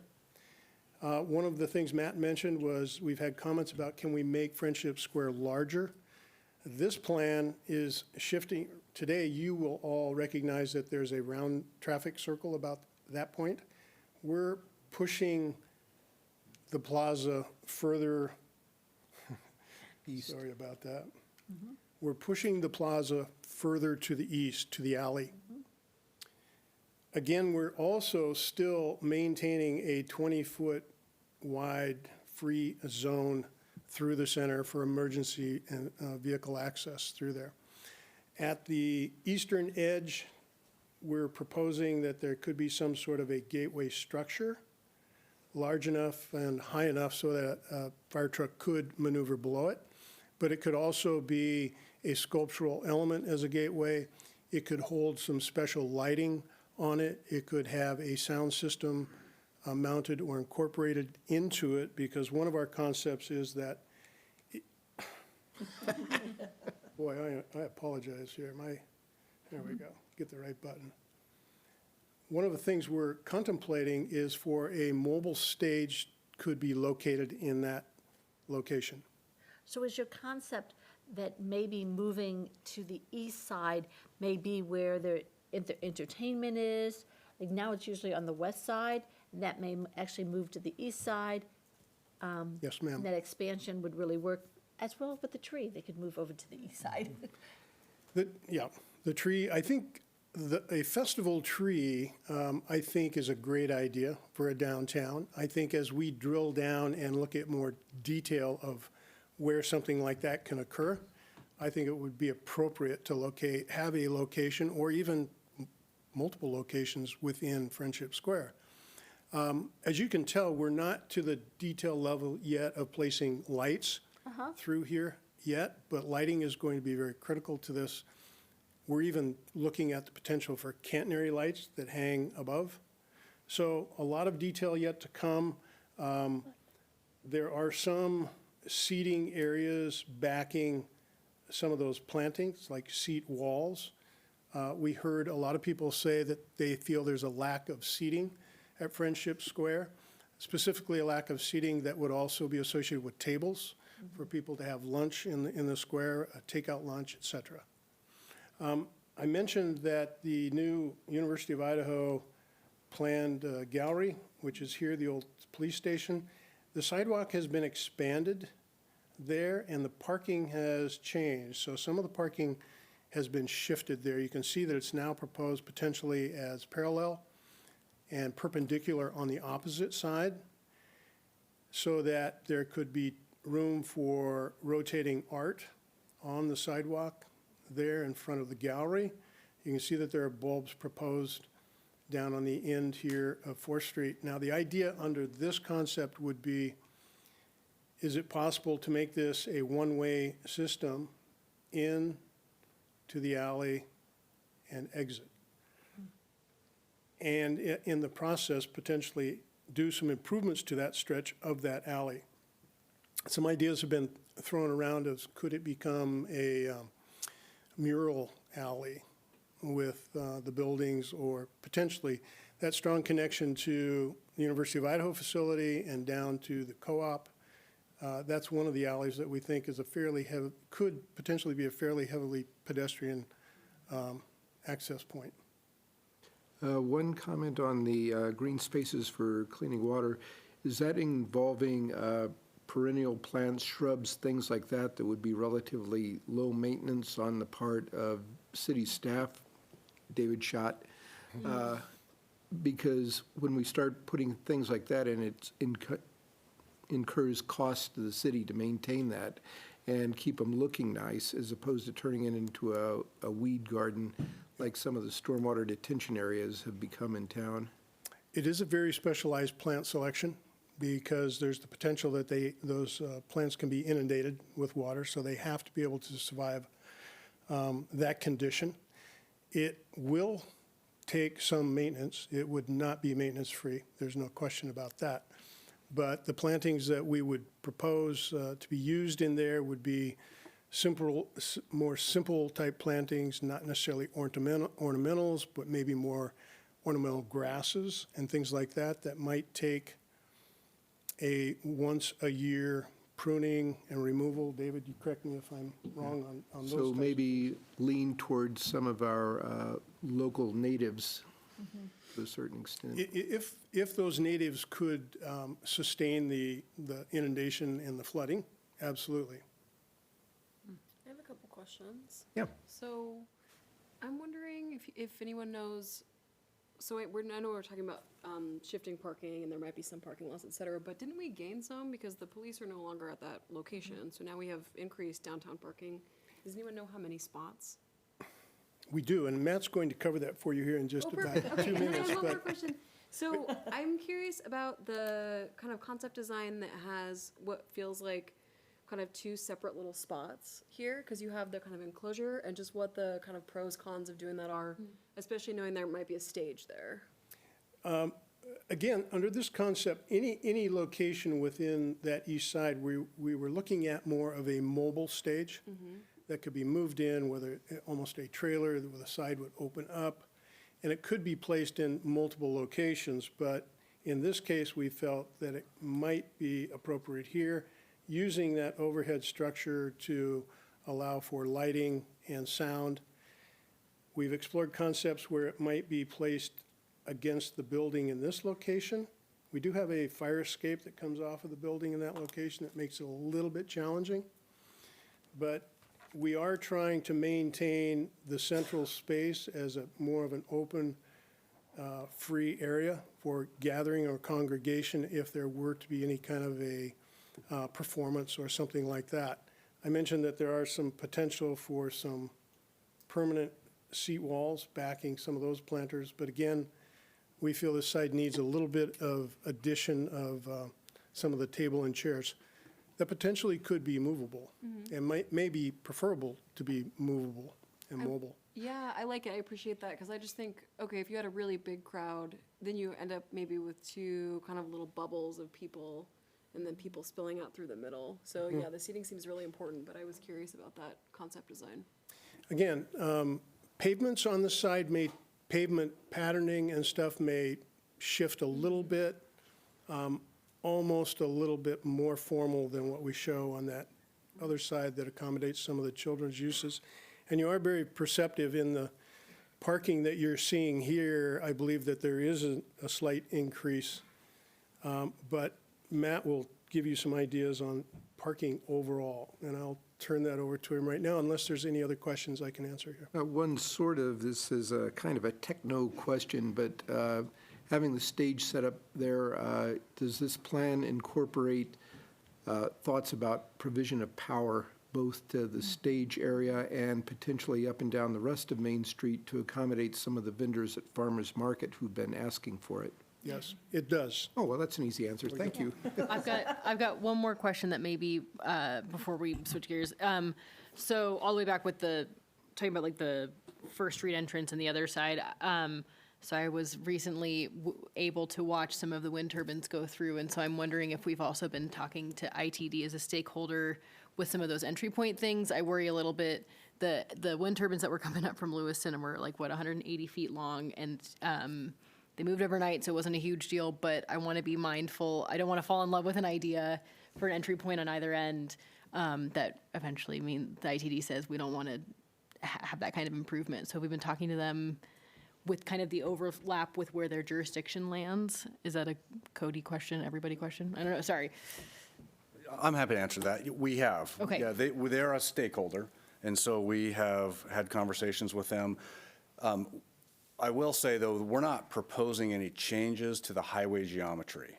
So that the wind turbine issue specifically should be okay. I just was thinking, I don't want to, if we stick a tree there, they may not love it, right? I just don't know what our limitations are and what they expect to see. And I don't know if it was an actual issue when we were putting the Birds on the Line art piece that's at the north end of Main Street. So as long as they're at the table, I'm happy. Yes, ma'am, they are at the table. Awesome. I showed this slide not because it's particularly interesting compared to what Dell gets to talk about, but we want you to know that we're on top of the utilities. So if the city's going to spend money on the surfacing, the gingerbread, the stuff we all love to look at and experience all of the utilities below that need replacing will be replaced. Primarily the water, the storm. Fortunately, the sewer is all in the alleys, so from a overall cost standpoint, sewer is very expensive. That's not under Main Street. So those, along with any dry utilities, gas, power, communications, that will all be addressed during a design phase. Dell touched on this briefly, but from a stormwater standpoint, we mentioned this last time we were here, that right now, any water or oil or antifreeze or anything that falls on Main Street goes into the piping system and goes into Paradise Creek. This happens to be one of the outfalls. It's tough to see. This is a big concrete structure, and then that's the actual pipe. It's probably a 24, 36-inch pipe. That comes directly from Main Street. And so you and the public and the steering committee members all felt pretty unanimously that we need to do what we can do to treat the stormwater. So I just wanted to give a little context that will be a big part of the design phase. So as we were just about done, there were 3 primary elements that we wanted feedback on, and we've already received some of it, but one is parking, which I'll start on in just a moment. 2 is just getting your opinion on the overall innovative design of the street, but we'll call it the WUNRF right now. We'd love to hear your thoughts on it now that you know more about it. And then an understanding of your appetite towards saving trees and losing some trees. I think some of this will be just a reinforcement of your original opinion. And then finally, just an overall overarching, are we on the right track? So parking. Hopefully this graphic is helpful to you. So north is to the left. So A Street is here. And I think this is 6th right here. So the blue represents per block. So for example, between A Street and 1st Street, we have a net gain of 5 parking stalls, okay? Conversely, right here on this street, there's no change. NC means no change. Right here, between 3rd and 4th, or the highway and Friendship Square, we have a net loss of 6 stalls. So I think that gives a quick visual snapshot of where we're gaining, where we're losing. Overall, though, if we take the whole study area, all of downtown, we've got about a 2% increase in parking. And so that surprised us, frankly. We thought we were going to be slightly down, which I think was going to be fine because that was the direction we heard. Some parking loss was going to be okay. When we look at Main Street only, so no side streets, we lose about 3 stalls. So a couple of percent reduction, very, very small. I'm going to call it the Jackson Street parking lot. There's no change here, but there's no change. We thought we might be able to eke out 5 to 10 stalls just by restriping it and reconstructing some things. Turns out it's pretty well, you can't fit any more in there. However, from a safety standpoint, this is a hazard from an engineering standpoint, both to primarily to pedestrians, perhaps a little bit less to drivers and bicycles, because right now we've got 1, 2, 3, 4, 5, 6 driveways into one parking lot. That's a lot of potential conflict points. It's a lot of guessing where the car is going to be. So down the road, as funding permits, even if you don't gain parking, we would recommend closing these driveways, which would require some reconstruction and restriping. But in any case, although it doesn't change the overall parking numbers, it's probably a good thing to think about. But back on this slide, any questions here, any opinion here on the parking? Because you will notice we have an increase here in the blue, but we have a noticeable decrease in and around Friendship Square, which is frankly somewhat strategic because we are trying to make this a more focused pedestrian area. I'd love to hear your thoughts. I have a comment, question. So a member of the public came to me and said, I heard we're going to lose 60 parking spots downtown. And I said, no. So just confirming, we're not going to lose 60 parking spots downtown. No, ma'am. Okay, good. My other thought is, well, twofold. One is, will you adjust at all the number of parking spots for people with disabilities? Is there just any what I was gonna potential say. for that? One of the things that isn't shown here, but in our concept that we've developed so far, we have set up an accessible parking stall at a minimum of one per block on Main Street. And I think that exceeds what you have today. And the way these are set up is we're taking advantage of the angle parking locations with the new bulb configurations so that that stall can park directly at the edge of the bulb, have the access aisle adjacent to the bulb, and an access ramp directly onto the sidewalk. Okay, thanks. As a follow-up to that, on the parking, can I just ask you a question on that? The loss of 11, which seems to me to be west, correct? East. Uh, East. Oh, Right there by the old police station, actually, is right there, okay, so where's Friendship Square? right here. Just right below it. Okay, because the issue there is that during the market, on the west side, that section of parking right off there is predominantly handicap parking for Saturday market solely, On the west side. on the west side. Yeah, so that would be right there, probably. That stays. Okay, it's just, I wanted to point that out, that it is specifically, all the signs come up, Saturday market, Okay. handicap accessible only. We have maintained those in that area on the west side of Friendship Square. In that Jackson Street parking lot, yeah. Those will all stay. Okay, because it's only temporary, and I mean, the only time they have that and it is mainly for the market. Okay, There are actually, we have shown some permanent handicap stalls on that end as well. well, there are, so thank you. I'm still deciding how I feel as I process this, because I can appreciate that we're always a good partner with U of I, and I'm excited to see what comes of the old police station. But I think I have mixed feelings that we're catering to what their wish list items are going to be with renovating that building if we haven't had that conversation with other businesses. And so I appreciate that we knew that they were going to be seeing some upgrades with that building coming online. I think I'm just, once again, verbally processing that I'm not sure how I feel that U of I is about to get exactly what they're asking for directly in front of their building.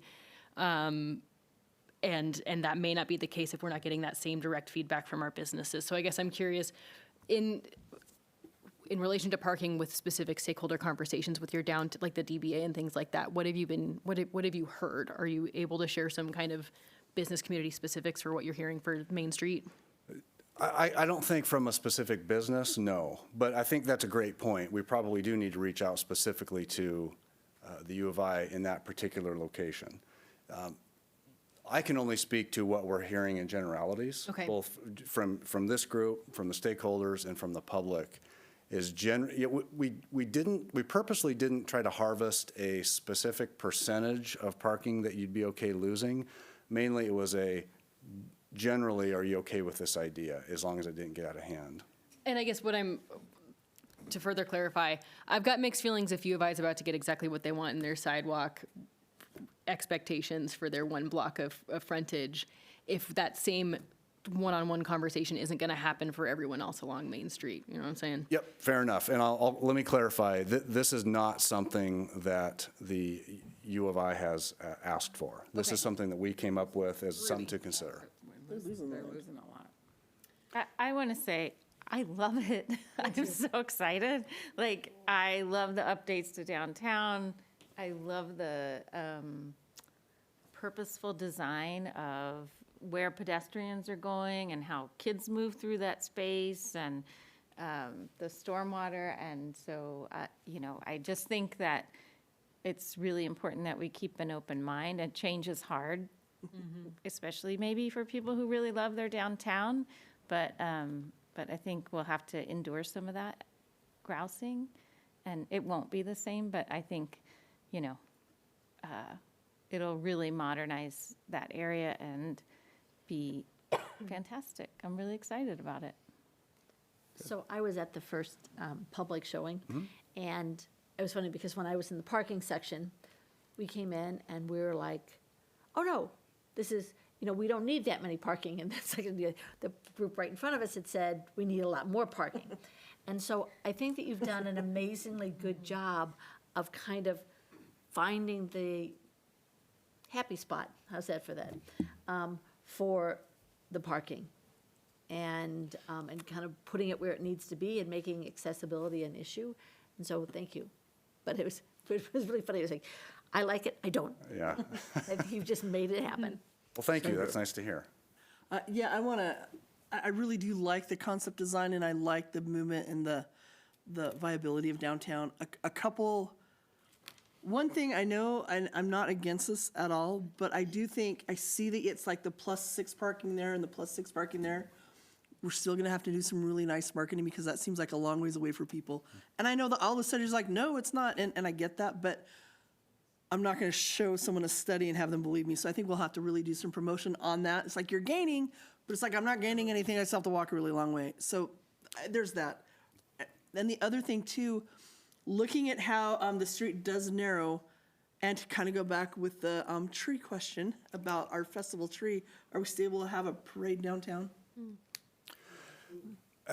Definitely. You're going to have at least 2 lanes, 2 lanes wide. So think about it as 24 feet wide. I just couldn't quite picture it because there was a narrowing part. I just, Well, yeah. think about the Plenty of squeeze room. point at Friendship Square as it exists. Well, The that, when I same looked at width their concept, is I wasn't sure it was the maintained. same width, Yeah. so it looked a little smaller, so.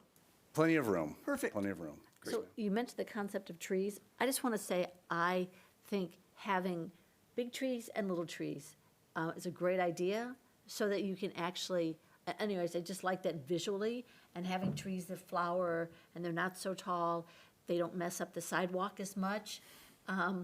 Mess up the sidewalk just in terms of cracking it, making it go up with all the roots and stuff. At least that's my assumption.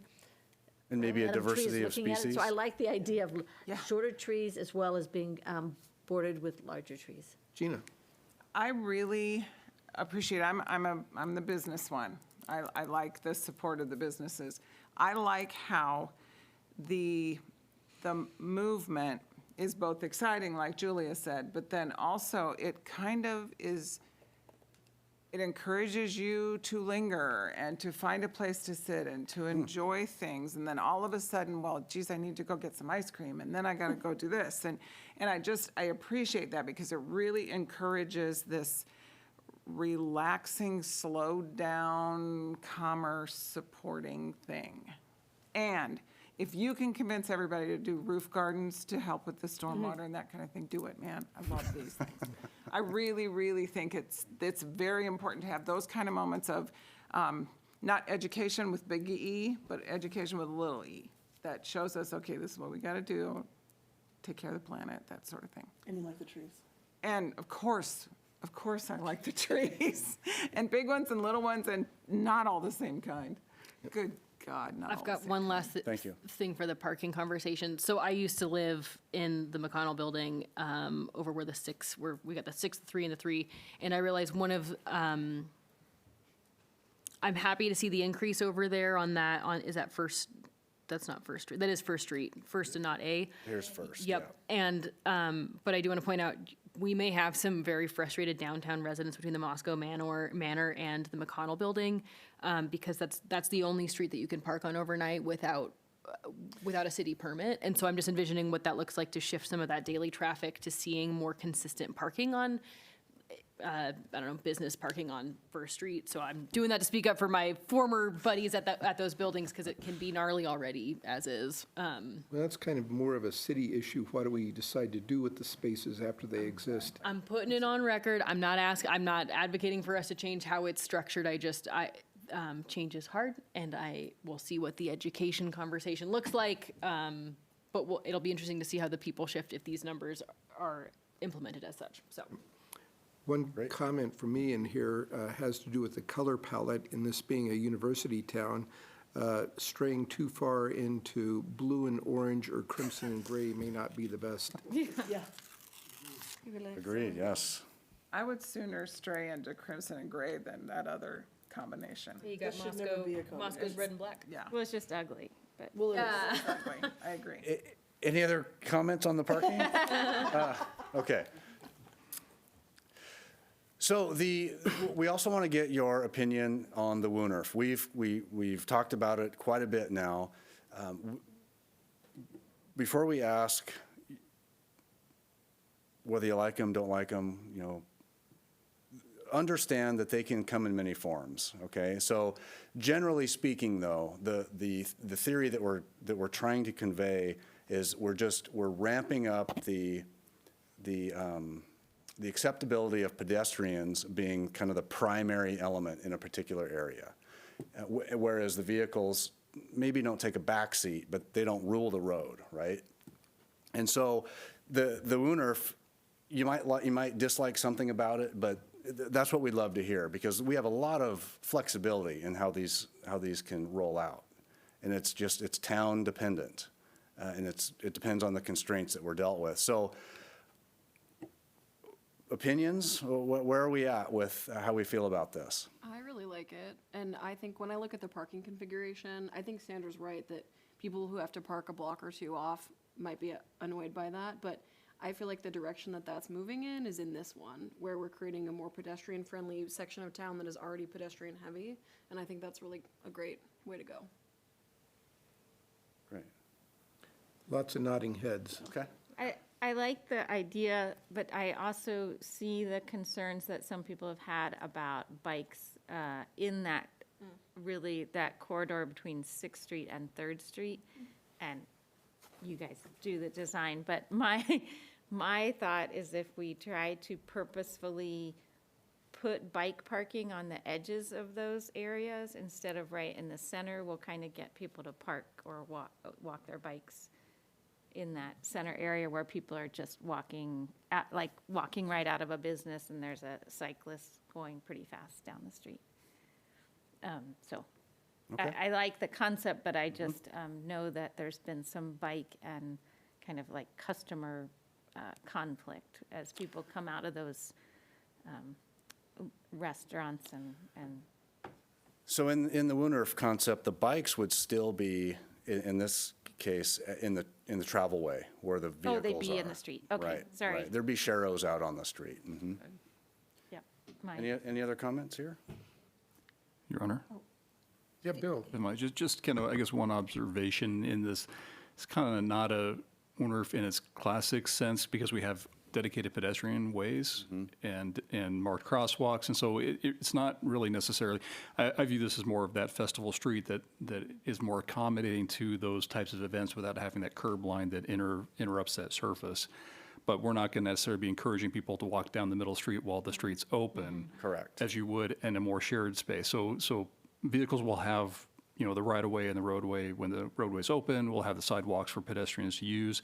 So it's not necessarily a shared space in a common shared space for mobility, but it sets up better for those festivals and events, and that's really what we're shooting for. Absolutely. It's not necessarily a pedestrian mall. Correct. Can you go to the next picture again, please, where the bikes were? Okay, I just want to make sure that the pavement is not such that it becomes challenging for people who find walking challenging. That's critical. Right.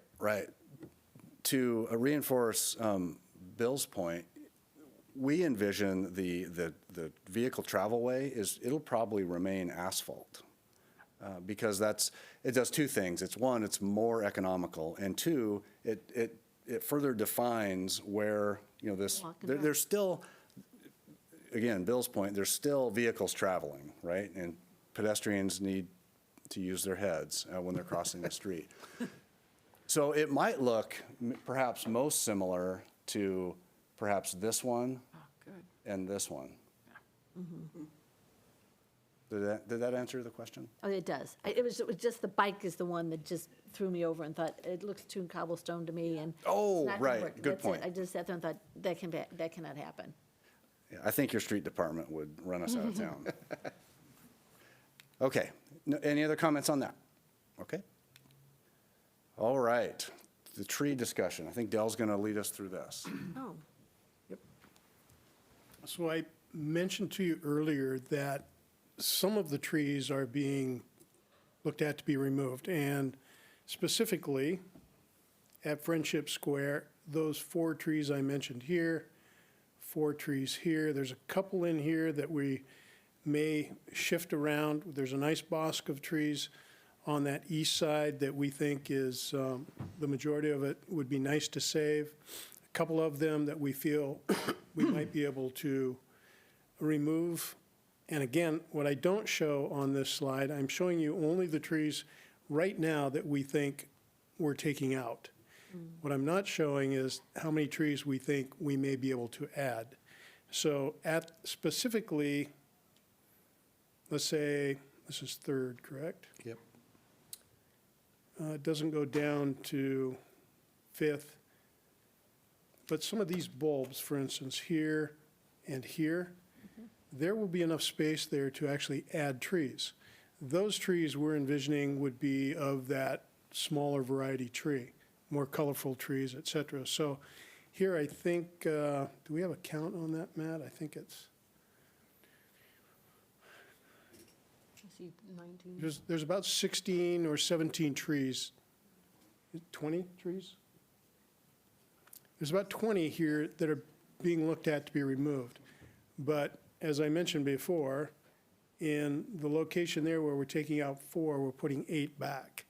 We would be doing the same here. We would be adding trees at intersections and such. So in the end, you have a net gain of trees within your downtown.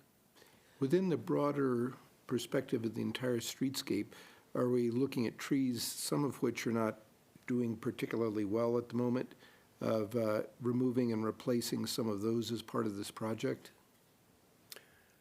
I don't know if we're to the detail where we can tell you a specific tree or 2 that we know. But should come broadly out. speaking, are we kind of looking at that as well? Because some of the trees ain't going to make it much longer in their current configuration. Well, the answer would be yes, and I know, correct me, David, you folks have been doing your own studies and evaluations, correct, on some of the downtown trees?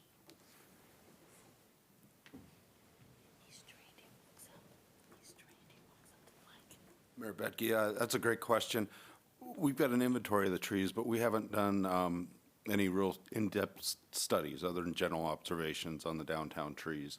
Some of them are in pretty poor condition.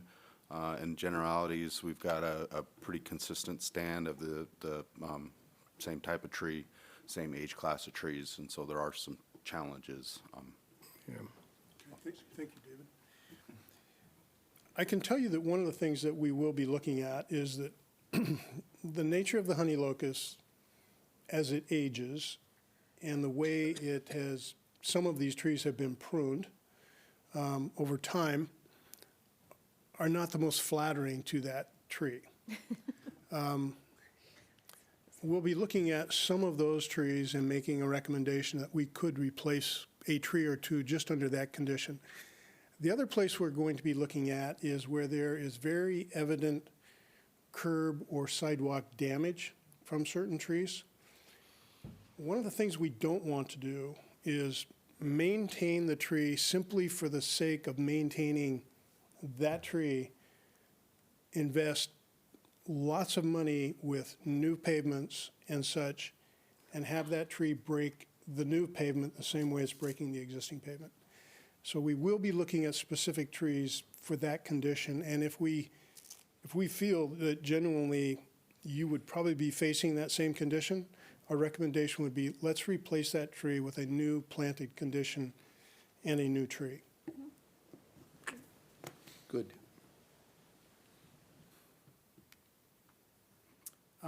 I think this was another example of tree removal and retention. I think I already explained to you there. But since there was a comment about handicap parking. And we're maintaining handicap parking that exists here.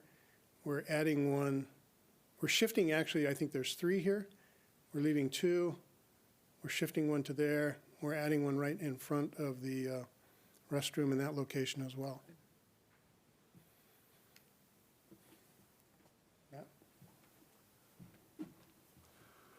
Well, that is it. And so are there any final thoughts on if we're heading in the right direction? Do we need a course correction? We'd love to hear it. We will be back to you again, but we love the direction. Yeah, so my only direction is be really careful of those trees. And that's I mean, you know it's a hot button, but I know it's easy to say, oh, we're just going to take those out and put others on. Be really careful of how those are selected and how that's presented. I'm already super squishy about when you're talking about just ripping out trees and putting in smaller ones, because we're a town that's attached to our trees, whether that's wise or smart, I get it, but there's a lot of emotion there, and it's crazy, as I'm sure you know, how things can change on a dime. You talk about one beloved tree that you're gonna rip out, even for all the right reasons, and people might just be done with this. So, even just the talk I heard here, while I approve and I love the direction, I'm excited about all of it. When you talk about, yeah, we might still replace them. If you're changing them all around, just be careful about our trees. So I don't mean to step on your tree bandwagon, but I'm also Join the bandwagon. I'm on the tree bandwagon. So I just urge you to be careful with that. Thank you. That's very wise. It's almost like you've been through it before. Yeah, I think that this is really lovely. I think it's great, the public input you've received. My 2 favorite parts are the electrification of downtown, that corridor. I think that's gonna be huge. We love our farmer's market, right? And for those vendors and other folks down there. And then that creation of a second space adjacent to farmer's market, not farmer's market, Friendship Square, whether we call it that or not. But that is such an underutilized part of town right now. And it's across from such a wonderful community asset. And then it's like, currently a fountain that some people think is icky and like one bench, right? So I don't know. I really like the separation of the two, because the biggest concern I've heard with splash pads is the safety piece, which you've addressed. You've pulled it over and you removed the possibility, or not possibility, but desire for kids to want to cross between those 2 assets. So I think it's great. I think it's heading in the right direction, and I appreciate all the work you put in. Thank you. Okay, there you go. Your timing is always intriguing. No, I feel like you guys always know I've got a question. I just was I was trying to wait my turn. It's been a long day, guys. Really sorry. So are we keeping the playground in the same side with the splash pad, or the actual now I'm like questioning my sanity. Is there a playground factor to be, the playground pace stays? Okay. Sorry, guys.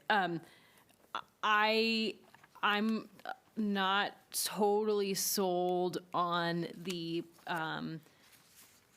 color enhancements, partly because I'm really worried it's not going to age well. Like not like infrastructure wise, it's going to look dated. Like I've got mixed, so I'm hoping to get to yes.